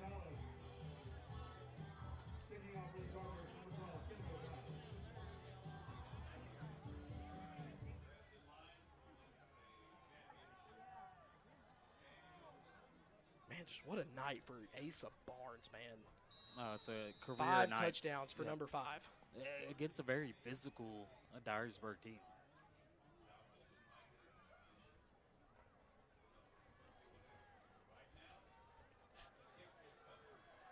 Pratt from the left hash of his own 40. He will boot this one into the night sky. It's called at the 7.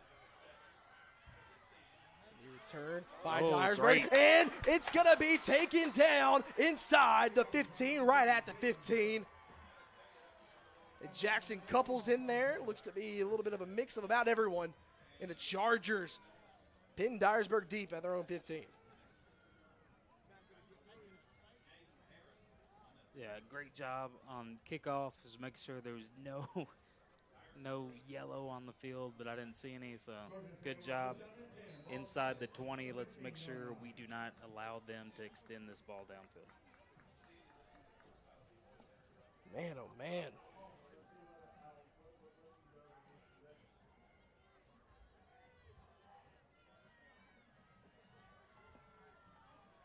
Here we go, same wing formation to the left this time for Dyresburg. It'll be a handoff to the left side. He's going to be stuffed at the line of scrimmage. The Chargers rolled the box to that side, and it paid off. Gain of nothing for Dyresburg. It'll be second down. They gave him 1. Yeah, I know. I didn't see it either. They gave him 1? Yeah, they gave him 1. He never made it back to the 15. Yep. Goodness. Oh, man, dude. Nevertheless, second down and 9. Westview wins that first down battle. Yep, and that's what we said. One of the keys of the game is make sure you win on that first down. Give them second and third down and long, especially whenever you're on this side of the field. Second and 9, 45-23. Chargers in front, 2:45 to go here in the third quarter. Wing left again. Morgan will drop back to pass, rolls out to his right. He's going to look down the sideline. Has a man incomplete. And flag drop. They got a tug of the jersey on the far side. And it's going to be holding. It's going to be a 10-yard penalty.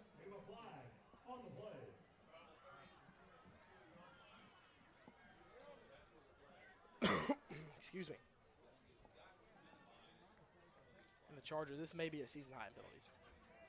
Well, it definitely is a season high. I can tell you that. It's a season high in penalty and season high in penalty yardage. Yes, for sure. They called a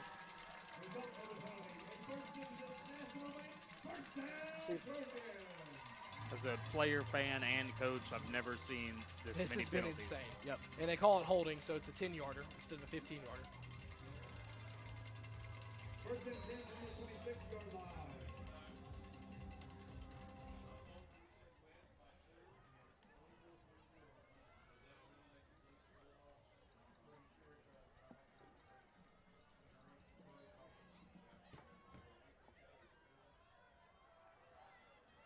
So first and 10 for Dyresburg on their own 26.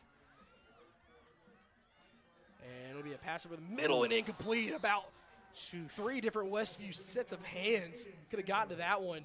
And Morgan hit the ground hard. No flags on the play. Second down and 10 Westview. They win another first down. Yeah. They bid on the run. They had the tight end streaking. That's the only thing that scares me. But also, too, they left C.D. Dameron and the safeties were left there, too. And honestly, good drop back by the linebackers after they recognized the wing back coming out.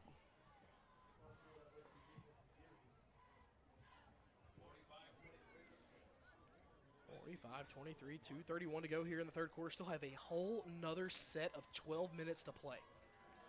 And it is 9:22. Wing right. Wing right comes into motion from right to left. It'll be a handoff to the left side, up the middle, and a gain of hardly 2. And slung down in the backfield forward momentum up to the 28-yard line. So a gain of 2 brings up 3rd down and 8. Pivotal moment here for Dyresburg as we get close to the end of the quarter. 2:10 left to go in the 3rd quarter with Westview leading by 22 points. Dyresburg can ill afford a punt down by 3 scores. In the second half, they've gotten it back to within 2 scores multiple times. Westview has answered the bell every single time. Yeah, they've been able to answer the bell, and I think they've done a much better job since that first quarter against the run. Westview faithful being loud on the far side. Morgan will drop back to pass, rolls out to his right, throws to the out route, and it is caught for a 1st down on the catch for the Trojans. That's going to be Ty Seaton, who had a ball ripped out of his hands for a Miles Brown interception earlier. Dyresburg moves the sticks, and it's 1st and 10 on their own 40.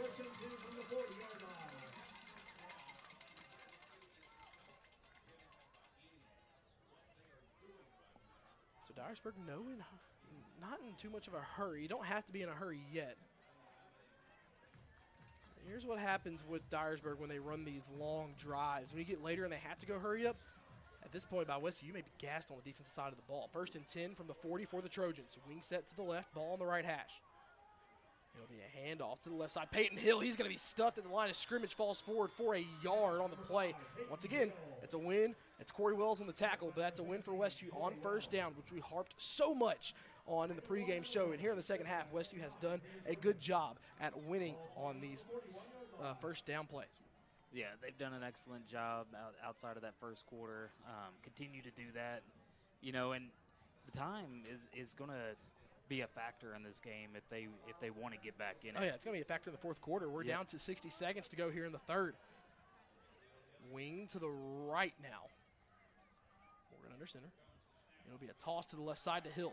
Hill, a full head of steam going forward, has a gap. He has 3 men to beat. Peyton Hill is going to take his steps out of bounds. Big run, explosive play, all the way down to the Westview 21-yard line.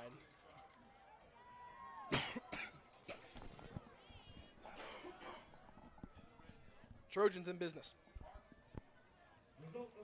Yeah, that alley, he was able to take it, and it was just hard to get there in time with the toss. 44 seconds to go here in the 3rd quarter.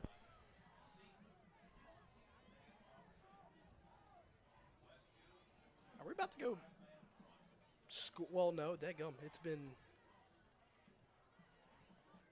14-14 in this 2nd quarter. So, yeah, we're already going score for score. Hands off to the left side, and that will be inside the 15-yard line on the carry. Damon Dillard. Yeah, just simple dive play. They were able to get a chunk of yards on that 1st down. Yeah, 30 seconds, and they will not have to run another play. They're going to look to be 7, so 2nd down and 3 coming up. Dyresburg doesn't have to run another play this quarter, but you imagine they like to get one more off. Yeah, you want to get as many plays in as you can if you're Dyresburg being down by 22. Yeah, this one will be the last play of the quarter. Under center is Morgan, wing to the left. And he's going to draw back to pass. He's going to look for the end zone, goes to the outright in the end zone, and it is caught. Dyresburg connects on the touchdown pass from Morgan to Chandler to end the 3rd quarter. 45-29, extra point looming. It's in coverage.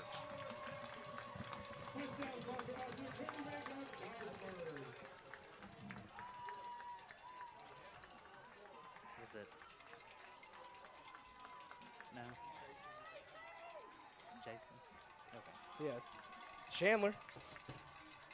Aiden Chandler catches it from Morgan. Extra point to cut this lead back down to 15 as we head into the 4th, and the kick is up. And right down Broadway, we head to the final stanza. It's a 15-point ball game, and boy, did we have a fun 3rd quarter here at J.C. Sawyer Stadium, and we're set for an electric 4th quarter. Don't go anywhere. We're going to be right back after the 60-second break here on the Sports 731 Network.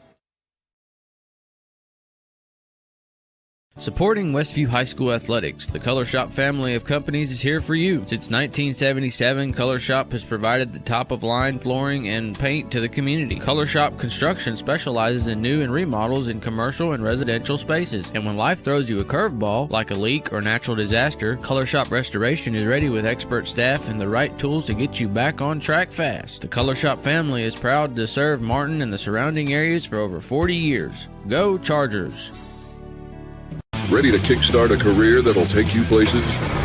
Roadrunner Driving School is here to help you earn your CDL and hit the road in the right direction. Located at 106 Industries Park Drive in Sharon, Tennessee, Roadrunner Driving School offers an in-depth hands-on training curriculum that prepares you for an exciting career in the trucking industry. Learn how to drive a Class A commercial vehicle today. Call us at 731-456-2008 to earn your CDL in just 3 weeks. Let Roadrunner Driving School put you in the driver's seat.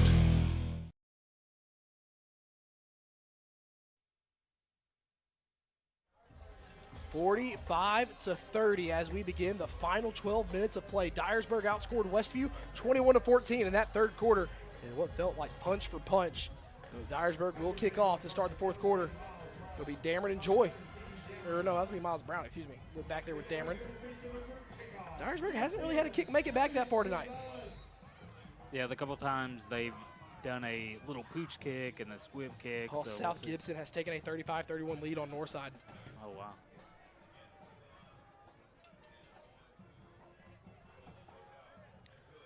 Gonzalez tees it up from the X. Squib kick up the middle. It's rolling towards out of bounds. It'll be picked up by Brown at the 20. Brown up the middle. Stutter steps. Sideline. Brown. Stiff arms a man. It's Gonzalez. Brown has one man to beat, and he's going to stay in bounds. Miles Brown to the end zone. Miles Brown drags a man. He's in!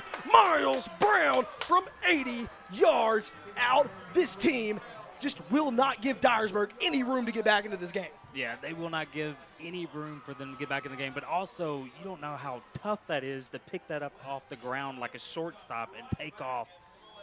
Man, that's so impressive.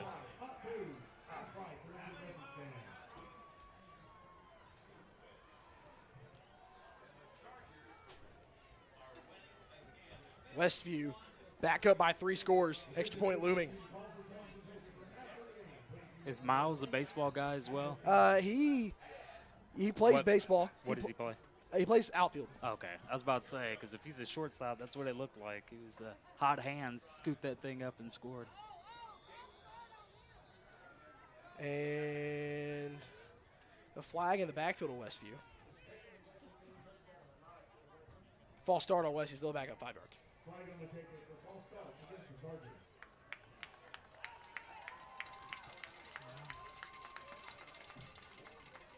(51-30), your current score. Extra point looming.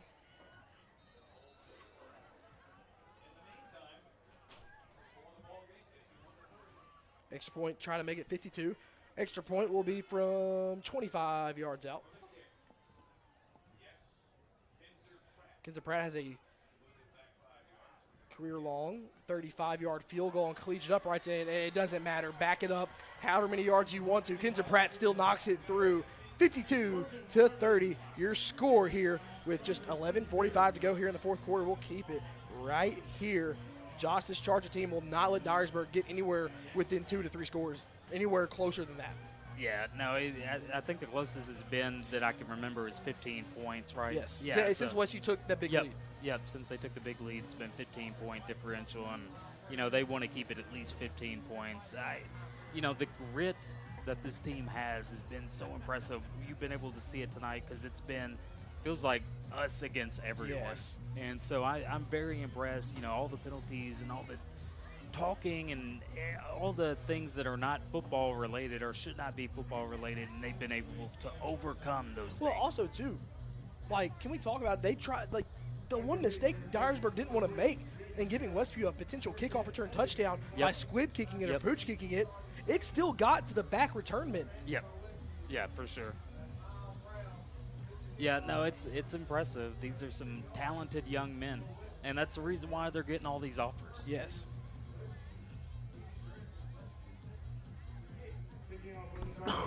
Pratt now back out onto the field to kick off.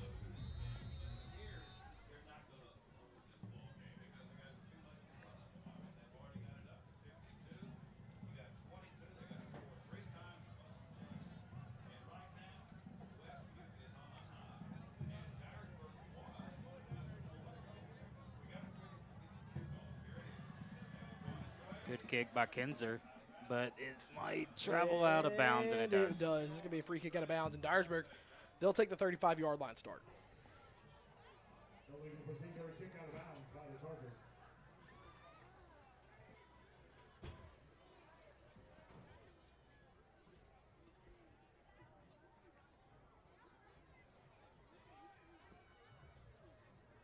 Yep, and they do take it. Yeah, Kinzer was waiting around. Yeah. Kinzer was waiting to just say, hey, I will kick it back to the 10-yard line no matter how far you back me up.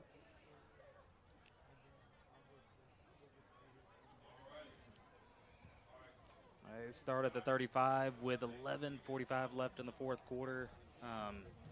You know, they've been able to open up the pass game some in the second half. We'll see what they decide to do, but they've also had success running it on first down. It's all of you tuning in with us on Facebook. It's just enduring this no live stream broadcast. Thank you all so much, as it has been a wild night here at J.C. Sawyer Stadium.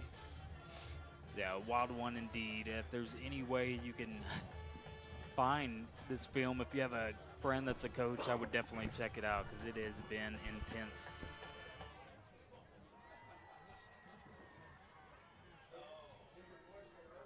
All right, get the play clock going. Come on. Yeah, I know. Why haven't we got wait? Okay, wait on a ball.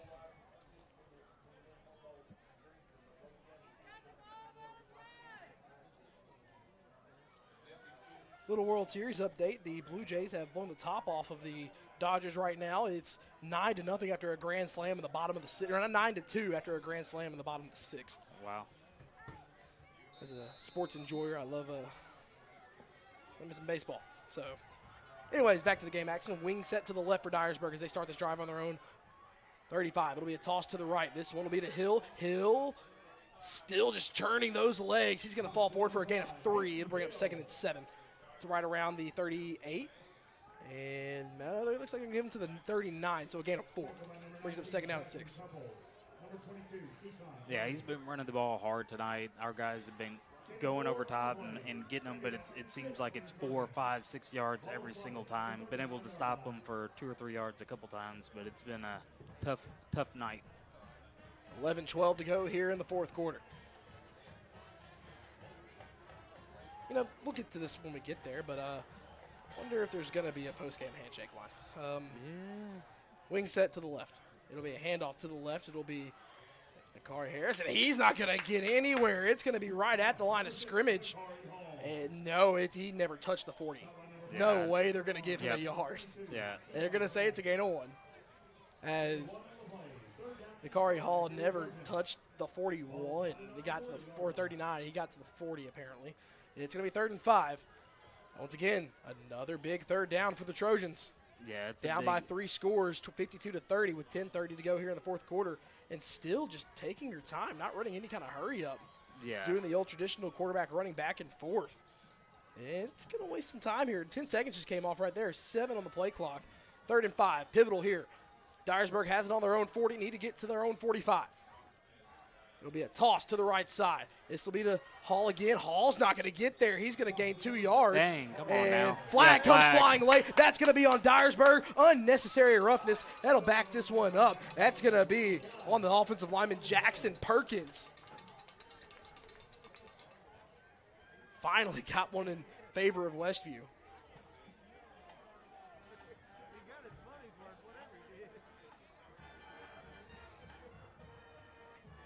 See if Coach Matt McConnell accepts. Because if you don't accept, it's 4th and 3. If you do accept, it's 3rd and almost 20. Yeah, I think you have to accept it here. I think you do. Because Dyresburg's going to go for it on 4th. Yep, 100%. And they have to. You know, there's less than 10 minutes left in the game. Personal foul, unsportsmanlike conduct, unnecessary roughness. 4th down. No, McConnell's going to gamble. Hang on. If it's after the play, it makes it 4th down and 18. Oh, yeah, it was after the play. You're exactly right. So, so big development. 4th down and 18 now upcoming. After the play was over, it was kind of simultaneous as the whistle blew. But that's a pivotal timing call right there, because if you get it during the play, then you have the choice of 4th and 3 or 3rd and 20. Yep. But since after the play, it makes it 4th and 18. Looks like they're punting it. Oh, wow. So you would have to Is look this- for a fake. is Even this- though it's 4th and forever, 4th and 18. Is this the waving of the white flag? No way. They've been too I mean, physical. You in forced this. one turnover tonight, and he will punt it. It'll be a low spiral that Dameron will let bounce, and he's going to bobble it at the 33. But he picks it up, and he's going to have a little bit of a return before being shuffled out of bounds. And Dameron gets up to the 40-yard line. It could have been disastrous, but Dameron works about 7 yards out of it, up to the 40. So Westview has a chance to close the windpipe of the Trojans. 9:29 to go in the fourth quarter. The Chargers lead 52-30. Yeah, it feels like they haven't been on offense in a long time.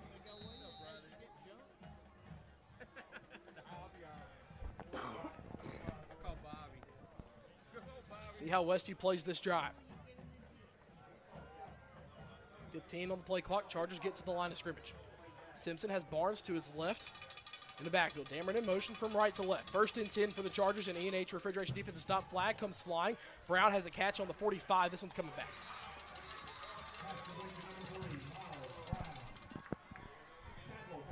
Just go ahead and add to the season high of penalties for Westview.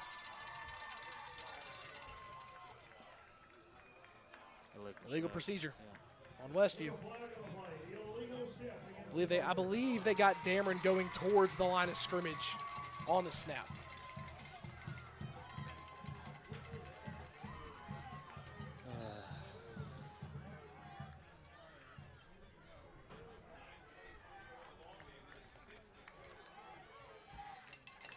So 1st and 15. We might have more penalty yards than Asa Barnes has total yards. Simpson passes, goes to the flat to Brown. Brown has it back up to the 45, up to the 46. So penalty, wipe it off. Doesn't even matter. Miles Brown makes it 2nd and 1 yard better than what it would have been. Officials talking to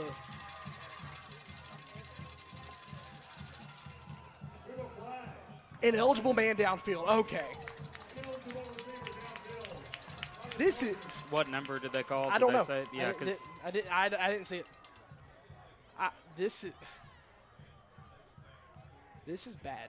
Yeah, well, the thing is, in that play, you're throwing the ball within 3 seconds. It's like 1, 2, boom. But it's a designed pass play. It's not an RPO or a play action. Your offensive linemen aren't even getting upfield. That's what I'm saying. So now 1st and 20 with 8:45 left to go. Honestly, Westview can keep running positive plays and getting penalties, and this clock will keep on ticking. So 1st and 20 now, 8:40 to go. Joy in motion from right to left. Handoff to Barnes. Barnes has had himself a night. Barnes stiff arms a man to the ground. Asa Barnes back to the original line of scrimmage and gets back to the 46. Josh, once again, the penalty yards don't matter. Westview gets back up to the, we have some scuffle going on the Westview side. Come on. And Dyresburg goes flying away. All right, calm down. And this may lead to something more this is bad. This has been chippy all night. And there's going to be flags on Westview.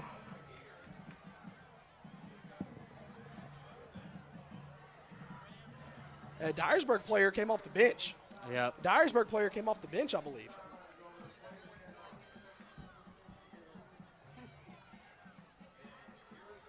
I'd imagine this whole game's going to be sent to the TSSAA office. Yeah, it needs to be reviewed. I can't think of the gentleman's name who's the head of officiating. He's out of Carroll County, though. Oh, so he's close. Yep. He's a good dude. He'll review it.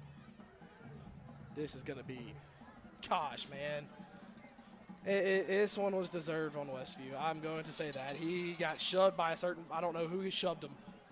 Dyresburg player ended up out of bounds on Westview sideline, and someone shoved him to the ground and flags came flying. This is, goodness, man. Yeah, this is not what you want to see. You want to just get out of this game. Get out of this game. You've already lost Finn Snyder for next week. This game's got to end. Yep. This game's got to end. And if I'm the officials, the smartest thing that you could possibly do this entire night, which I wouldn't be shocked if they don't do this because this is a smart decision, is no post-game handshake. Yeah, I agree. We just got to get out of this one. Here we go.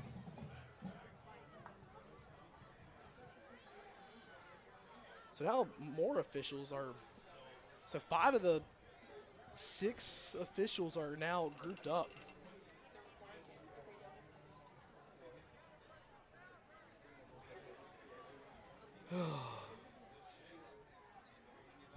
This has been an ugly game all over. Yeah, we seen it early, and it's continued out. They didn't do – okay, I'll retract. Well, yeah.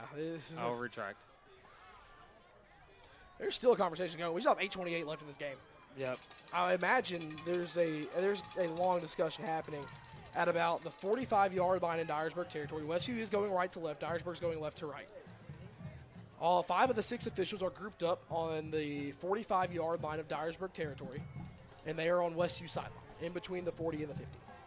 Head coach Matt McConnell's lurking behind. Brian Allen and Brian Haskins are on the sideline as well of Westview, trying to help keep things retained, calm.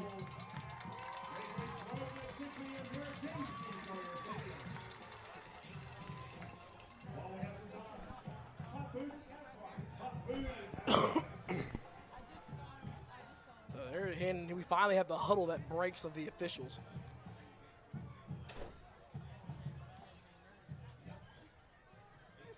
And here comes the call. Oh, we got the other 3 of the 5. Here we go. Personal foul on Dyresburg. Personal foul, Westview. Those penalties offset. So is that all? Wow. Yeah. Holy cow. Yep. And now we have an official talking with head principal Brian Allen. And Coach Allen's not happy about how this game's been officiated either. No, yeah, and he was a football coach for years, and he understands, and he's coached against Dyresburg. Yeah. The fact that the end. Well, the official's writing something. My binoculars don't see what he's writing. They're not that good. they're not military grade. They're Walmart. Not military grade, but Walmart are my binoculars. I don't see anyone walking off. Yeah. So we avoided ejections. Yeah. We got out of there with offsetting penalties. Yeah. So they caught the initial interaction and the retaliation. Yep. Oh, my gosh, that may have been the best thing that happened all night.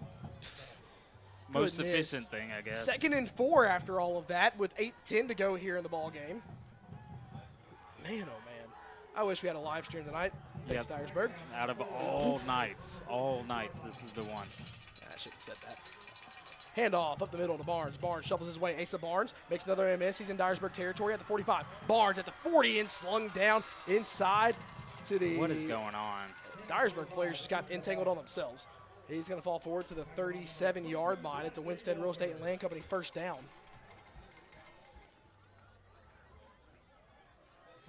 Asa running hard. Yep. Asa running hard. He's been doing it all night. Fake handoff to Barnes. Simpson looking deep. And Simpson will take a hit and into the end zone. Incomplete. Simpson got hit hard again late. 2nd and 10, no call. Simpson helped up by Barnes. And just Simpson now squatting. He's going to feel it tomorrow. I'd imagine an ice bath's coming. There's an ice bath that's going to be coming. There's about a bunch of leave that's going to be popped. Man, he's going to feel this tomorrow. Simpson may not get out of bed. Well, hang on. Alabama plays tomorrow, right? Yep. That's right. They play Deadgum, I can't think of who they play. They play South Carolina. I'd imagine he's going. Pop pass to Brown on the jet sweep from left to right. Brown finds a hole. Miles Brown down the sideline. Miles Brown is worked out of bounds. And helmet comes off. Yeah, what's going on? That's going to be Josh Frinsley. He's got to come out for a play. And so it's a Winstead Real Estate and Land Company first down on the pop pass from Simpson to Brown.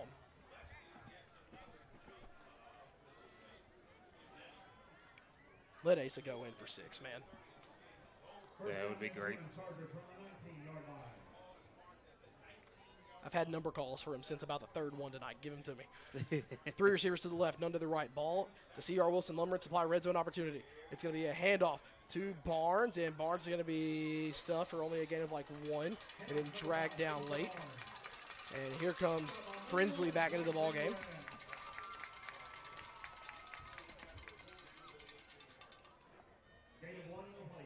Second down and 9 upcoming.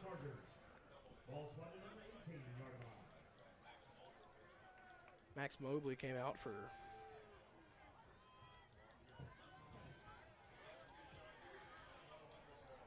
6:40 to go in the fourth quarter.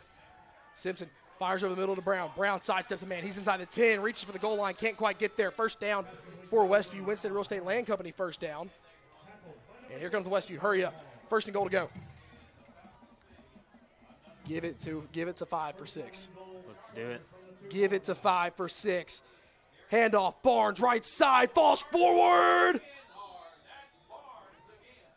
He's going to be down to the half-foot line. Yeah. But she doesn't have to go fast.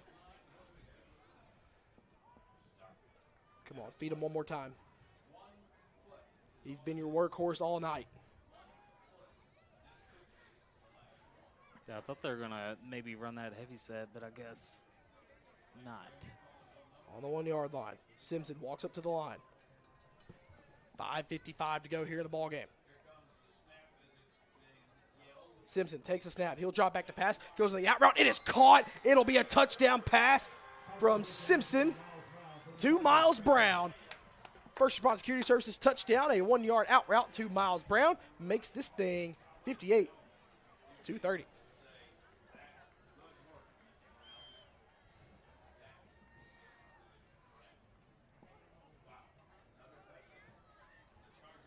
And another touchdown here tonight. 58-30.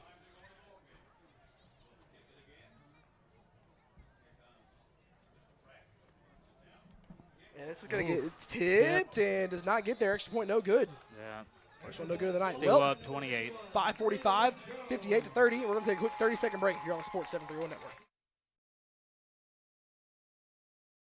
Extreme Customs Midtown Motors, located at 903 South 1st Street in Union City, Tennessee, offers a wide range of tires, wheels, leveling kits, lift kits, and accessories. Call 731-885-7373 or visit their website at midtownmotors-tn.com for new inventory. Dustin or Brian can help you find your next ride. Financing is available with approved credit. Extreme Customs Midtown Motors, the best prices around.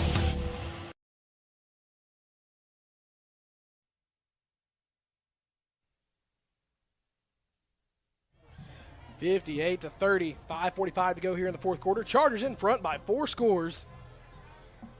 And they have not trailed since they took the lead in the second quarter. Back here in the Winstead Real Estate Land Company broadcast booth.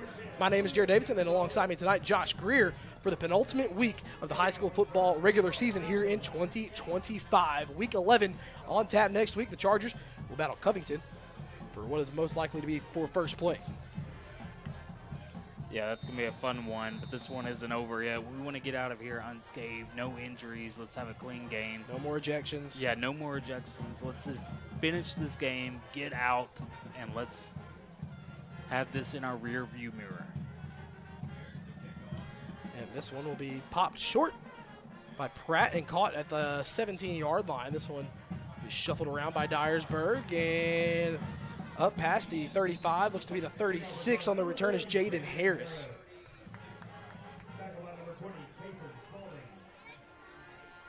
Cason Spalding in on the tackle.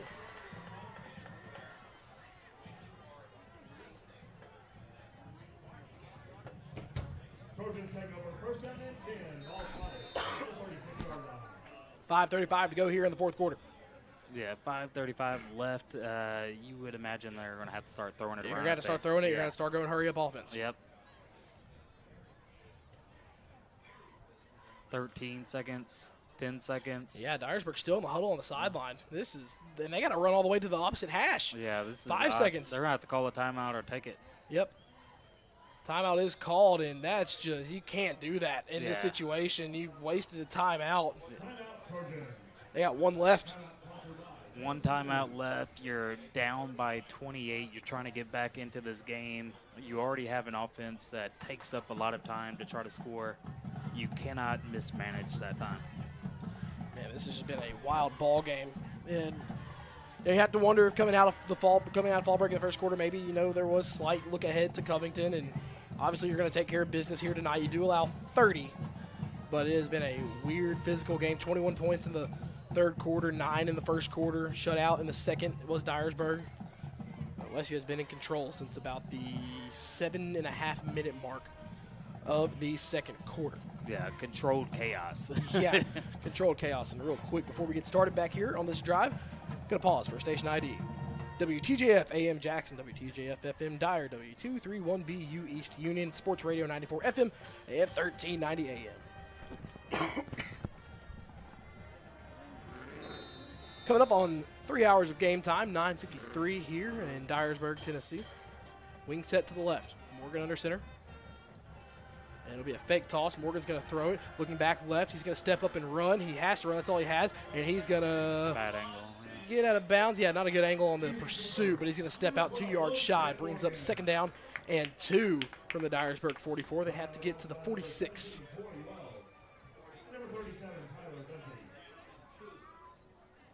What has been a painstakingly long game.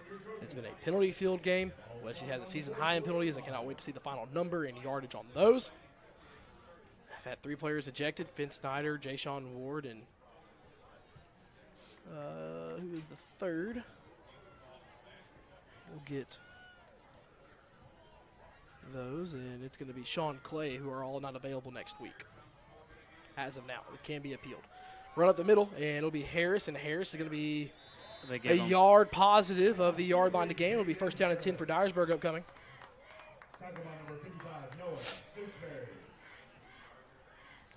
Stooksbury in on the tackle, and they will move the chains. 5:08 to go here in the fourth quarter. 4 seconds just randomly got added, but it doesn't matter. Clock's rolling. Apologies. Yeah, this has definitely been a unique night. I don't know if there's a full moon out, but there's been some crazy. I don't even see a moon. It's also been cloudy all night. Yeah. But man, oh man, what a night this has been. Yeah. Here on October 24th. As next week we will be playing on October 30th, a Thursday, not a Friday. We'll not play on Halloween.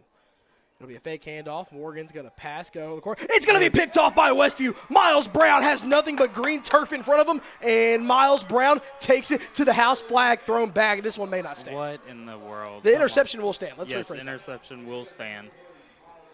But, must have been blocking the back. I don't know. It's so far away from the play.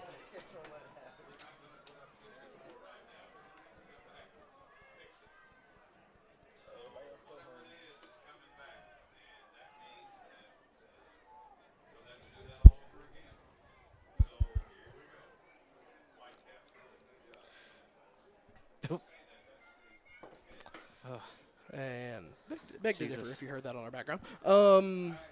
Wait, no, touchdown's going to stand. All right. Flag's waved off. Miles Brown has a pick six. The second pick six of the night for Westview. This one by Miles Brown. Everyone getting in on the fun. 64-30. South Gibson, the Region 7 4A champion. They beat Northside 49-21 or 31. Sorry. Get this extra point. It's a running clock, right? Should already be a running clock. I think it's just 30. Oh, I thought it was 35. I think it's just 30. Okay.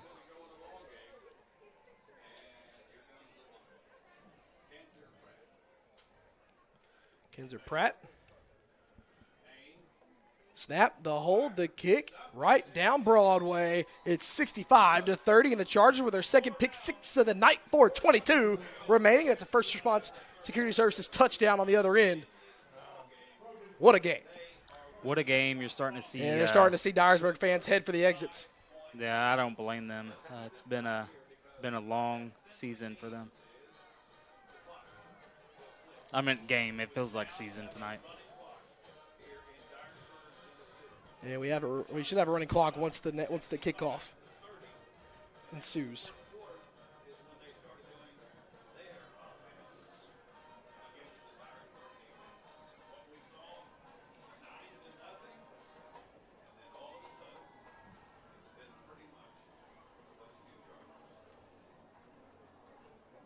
65-30, your current score, 4:22 left to go in the fourth quarter.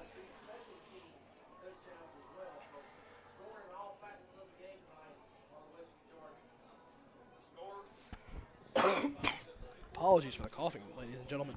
Hey, you know what? We all get under the weather. Been under the weather for about a week, but hey, we're here. Westview's up 35 points while giving up 30.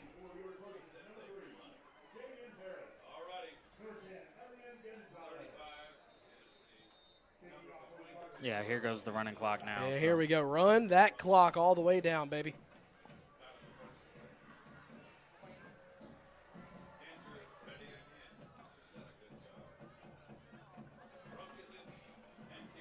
Pratt, this one high in the sky. It's going to be caught about the 5 or 6 yard line. It'll be Harris, and he's going to be bottled up at the 21-yard line. The kickoff unit stays in their lanes and holds Harris to a return only to about the 22-yard line.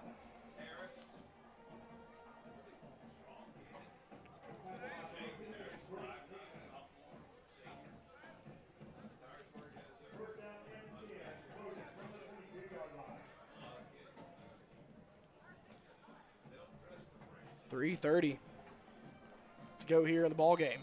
And Westview's going to get a pivotal region win. This will lock Dyresburg into the 3 seed, so they will be on the road in the first round of the playoffs. And Westview and Covington for the second straight year, undefeated versus undefeated for the region championship next week. Yeah, it's definitely going to be a fun one. I know so many games got moved to Thursday night, but if you're a fan of all but like one. Hand off to the left side and eventually tackled right at the 25. People. There we go. Back up to the 25. Okay. I was about to say, yeah, I know. Say extra yard every play. Come on now. Come on. 2:50 to go in the ballgame. And we should have our post-game interview with head coach Matt McConnell, barring that the officials don't send each team to their locker room at the end of the game. Yeah, that's going to be interesting. I wonder how they're going to do it. Maybe they feel like they've cooled down, but it'll be interesting to see. Yeah. 2:30 left. Yeah, it's still going down. It's 5 on the play clock. And it's going to be another toss, this time to the right side by Dyresburg. And Corey Wells sheds the block and gets the tackle for loss. That young man has had himself a night on the defensive end. And, man, it's just the whole team. You have a punt return touchdown. Yep. You have a kickoff return touchdown. Yep. You have a pick six, another pick six. Yep. Yeah. Graham Simpson, and guess what? Graham has 2 touchdown passes. Asa Barnes has 5 total touchdowns on the night. Yeah, no, what a – outside of all the penalties and, the unnecessary roughness plays, yeah, I'll just leave it at that. Outside of those, it's been a good night statistically. Roughing the passer. Hey, I finally figured out the terminology of that penalty tonight with almost 95 seconds remaining. Wow, that's all good. Nah, it's been a minute. Hey, but guess what? That cool air is coming in, and it's about playoff football time. It'll be a handoff, and it'll be a gain of minimal. Yeah. About 1 we see here. Now 4th down. Maybe 4th down, punt unit maybe come out.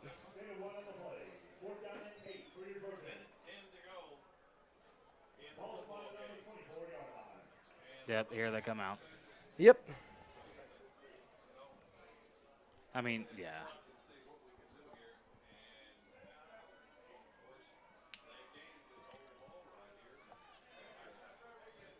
Yeah, they'll take it all the way down. Good. Yeah. Take this one down. Yep, take it down. Let's end this one. Let's get everyone out of here. And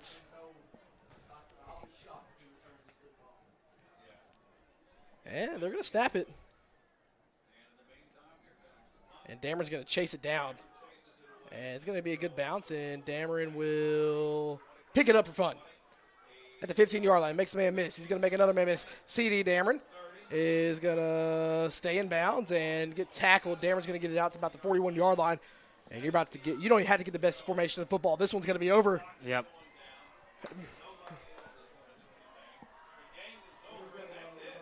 No play has to be run.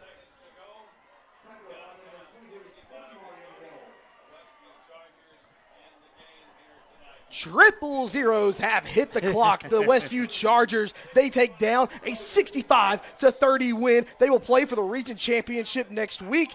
And, man, what a game this one has been. And they're going to send both teams to the locker room, so we may not even have a post-game interview. Yeah. Yeah.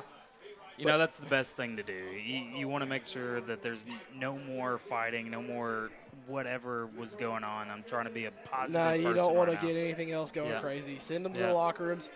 Hey, keep tuned to our socials. We'll try to get you something for later on. But, man, the Chargers get a win, 65-30. They were down 9-0. And then since about the 7.5-minute mark of the second quarter, it was all Westview. Battled through adversity, battled through a bunch of stuff that they should not have to have battled through. Battled through a team of zebras, and we'll leave it at that. We're going to go ahead and take a 3-minute break here on the Sports 731 Network. West Tennessee Metals in Dyresburg is the go-to spot for top-notch metal roofing products and services. Located at 1314 East Court Street with a massive showroom. We build kits for pole barns, patio packages, and lean-tos. We offer painted 40-year metal and galvalume. Delivered free with orders over $1,000 within 60 miles of Dyresburg. All of our orders are carefully cut and packaged to ensure a premium finish for your project. Give David a call today at 731-676-9965 or call Nathan at 423-394-7073. Weather the storm with West Tennessee Metals. The best teams aren't born. They're forged in the heat of practice and knowledge that if you get the little things right, the big things become second nature. Building a great team is hard, demanding work that takes single-minded dedication and sacrifice. And that's how we've built the cardiovascular team at West Tennessee Healthcare. The highest performing team in the state and one of the top 6% in the nation. As a small local company, Asa Smith & Associates is proud to support this community. Our team is composed of nearly 50 staff members, including a team of professional engineers, professional land surveyors, and office support staff, all of whom work together to provide multi-state coverage for projects of all sizes. With nearly 50 years of industry experience, you can trust Asa Smith with your next project. Come visit Tux in Martin, Tennessee. Check out our showroom, filled with different flooring options, cabinets, vanities, lighting fixtures, doors, and more. We'll save you money with prices up to 30% less than what you'd find at the big box stores. Plus, our expert design team is always available to assist with a free design consultation. That's only at Tux in Martin, Tennessee. Quality products at discount prices. Come see us today.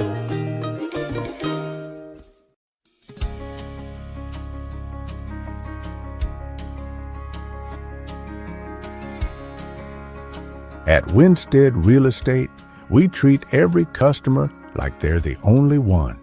We take the time to find the perfect home or land just for you. Where real estate is done with care and a handshake still means something. Call us at 731-504-8969.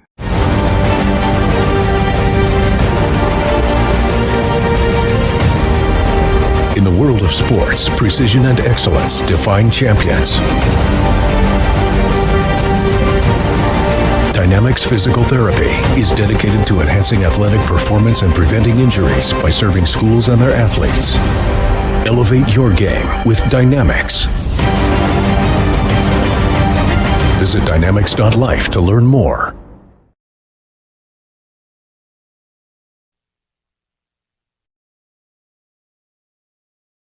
Celebrating 45 years in business, E&H Refrigeration is your trained comfort specialist. We are Northwest Tennessee's heating and cooling experts with locations in Martin and Paris. If you're in need of a new Trane HVAC system, we have you covered. Give E&H Refrigeration a call today in Martin at 731-587-9675 or in Paris at 731-407-9121. Let us bring you comfort you deserve with the quality you count on. E&H Refrigeration, your Trane dealer.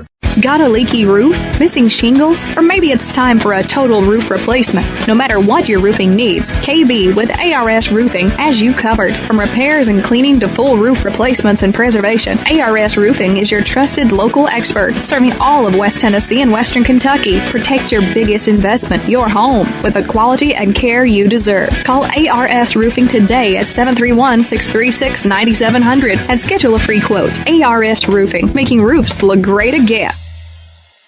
Crave Restaurant in Martin is a unique eatery that specializes in nutrient-dense foods, high in protein, low in calories. Try our protein bowls, cauliflower barbecue chicken pizza, pepperoni pizza, and much more. Meals are prepared with fresh ingredients Monday through Friday from 10:30 a.m. to 2 p.m. and 4 p.m. to 7:30 p.m. Order online through the Toast app for easy pickup or have it delivered through DoorDash. Call it in at 731-281-4865 or dine in at 129 Neal Street. Crave. Taste the difference.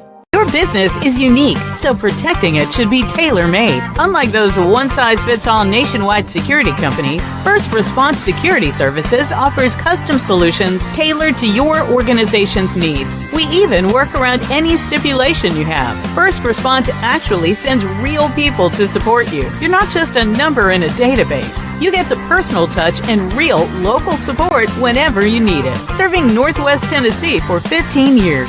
Call us today. Hey ladies, are you ready to shine? Discover a new look at R&R on Lindell Boutique. From trendy outfits to must-have accessories like our custom hat design station, we got everything you need to complement your style. Come shop with us at 228 South Lindell Street, right next to a Woodfire Pizza Kitchen in Martin. We're open Monday through Thursday, 10 a.m. to 5 p.m., Friday, 10 to 6, and Saturday, 10 a.m. to 3 p.m. R&R on Lindell Boutique, where style meets fun.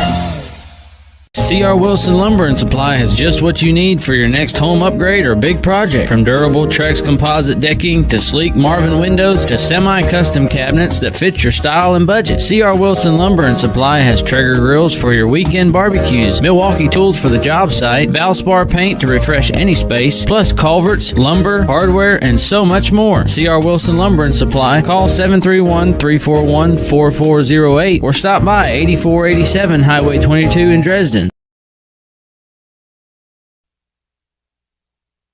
And back here on the Sports 731 Network, the Chargers win 65-30 here at J.C. Sawyer Stadium, as we are now moving into the Charger postgame show, as it is brought to you by, if I can pull it back up, Wendell Alexander Realty, Roadrunner Driving School, and Martin Medical Center. This has been a good one. It was a good one for Westview tonight. They get the 35-point win. Yes, allowed 30 points, but some things were out of their control. A season high in penalties.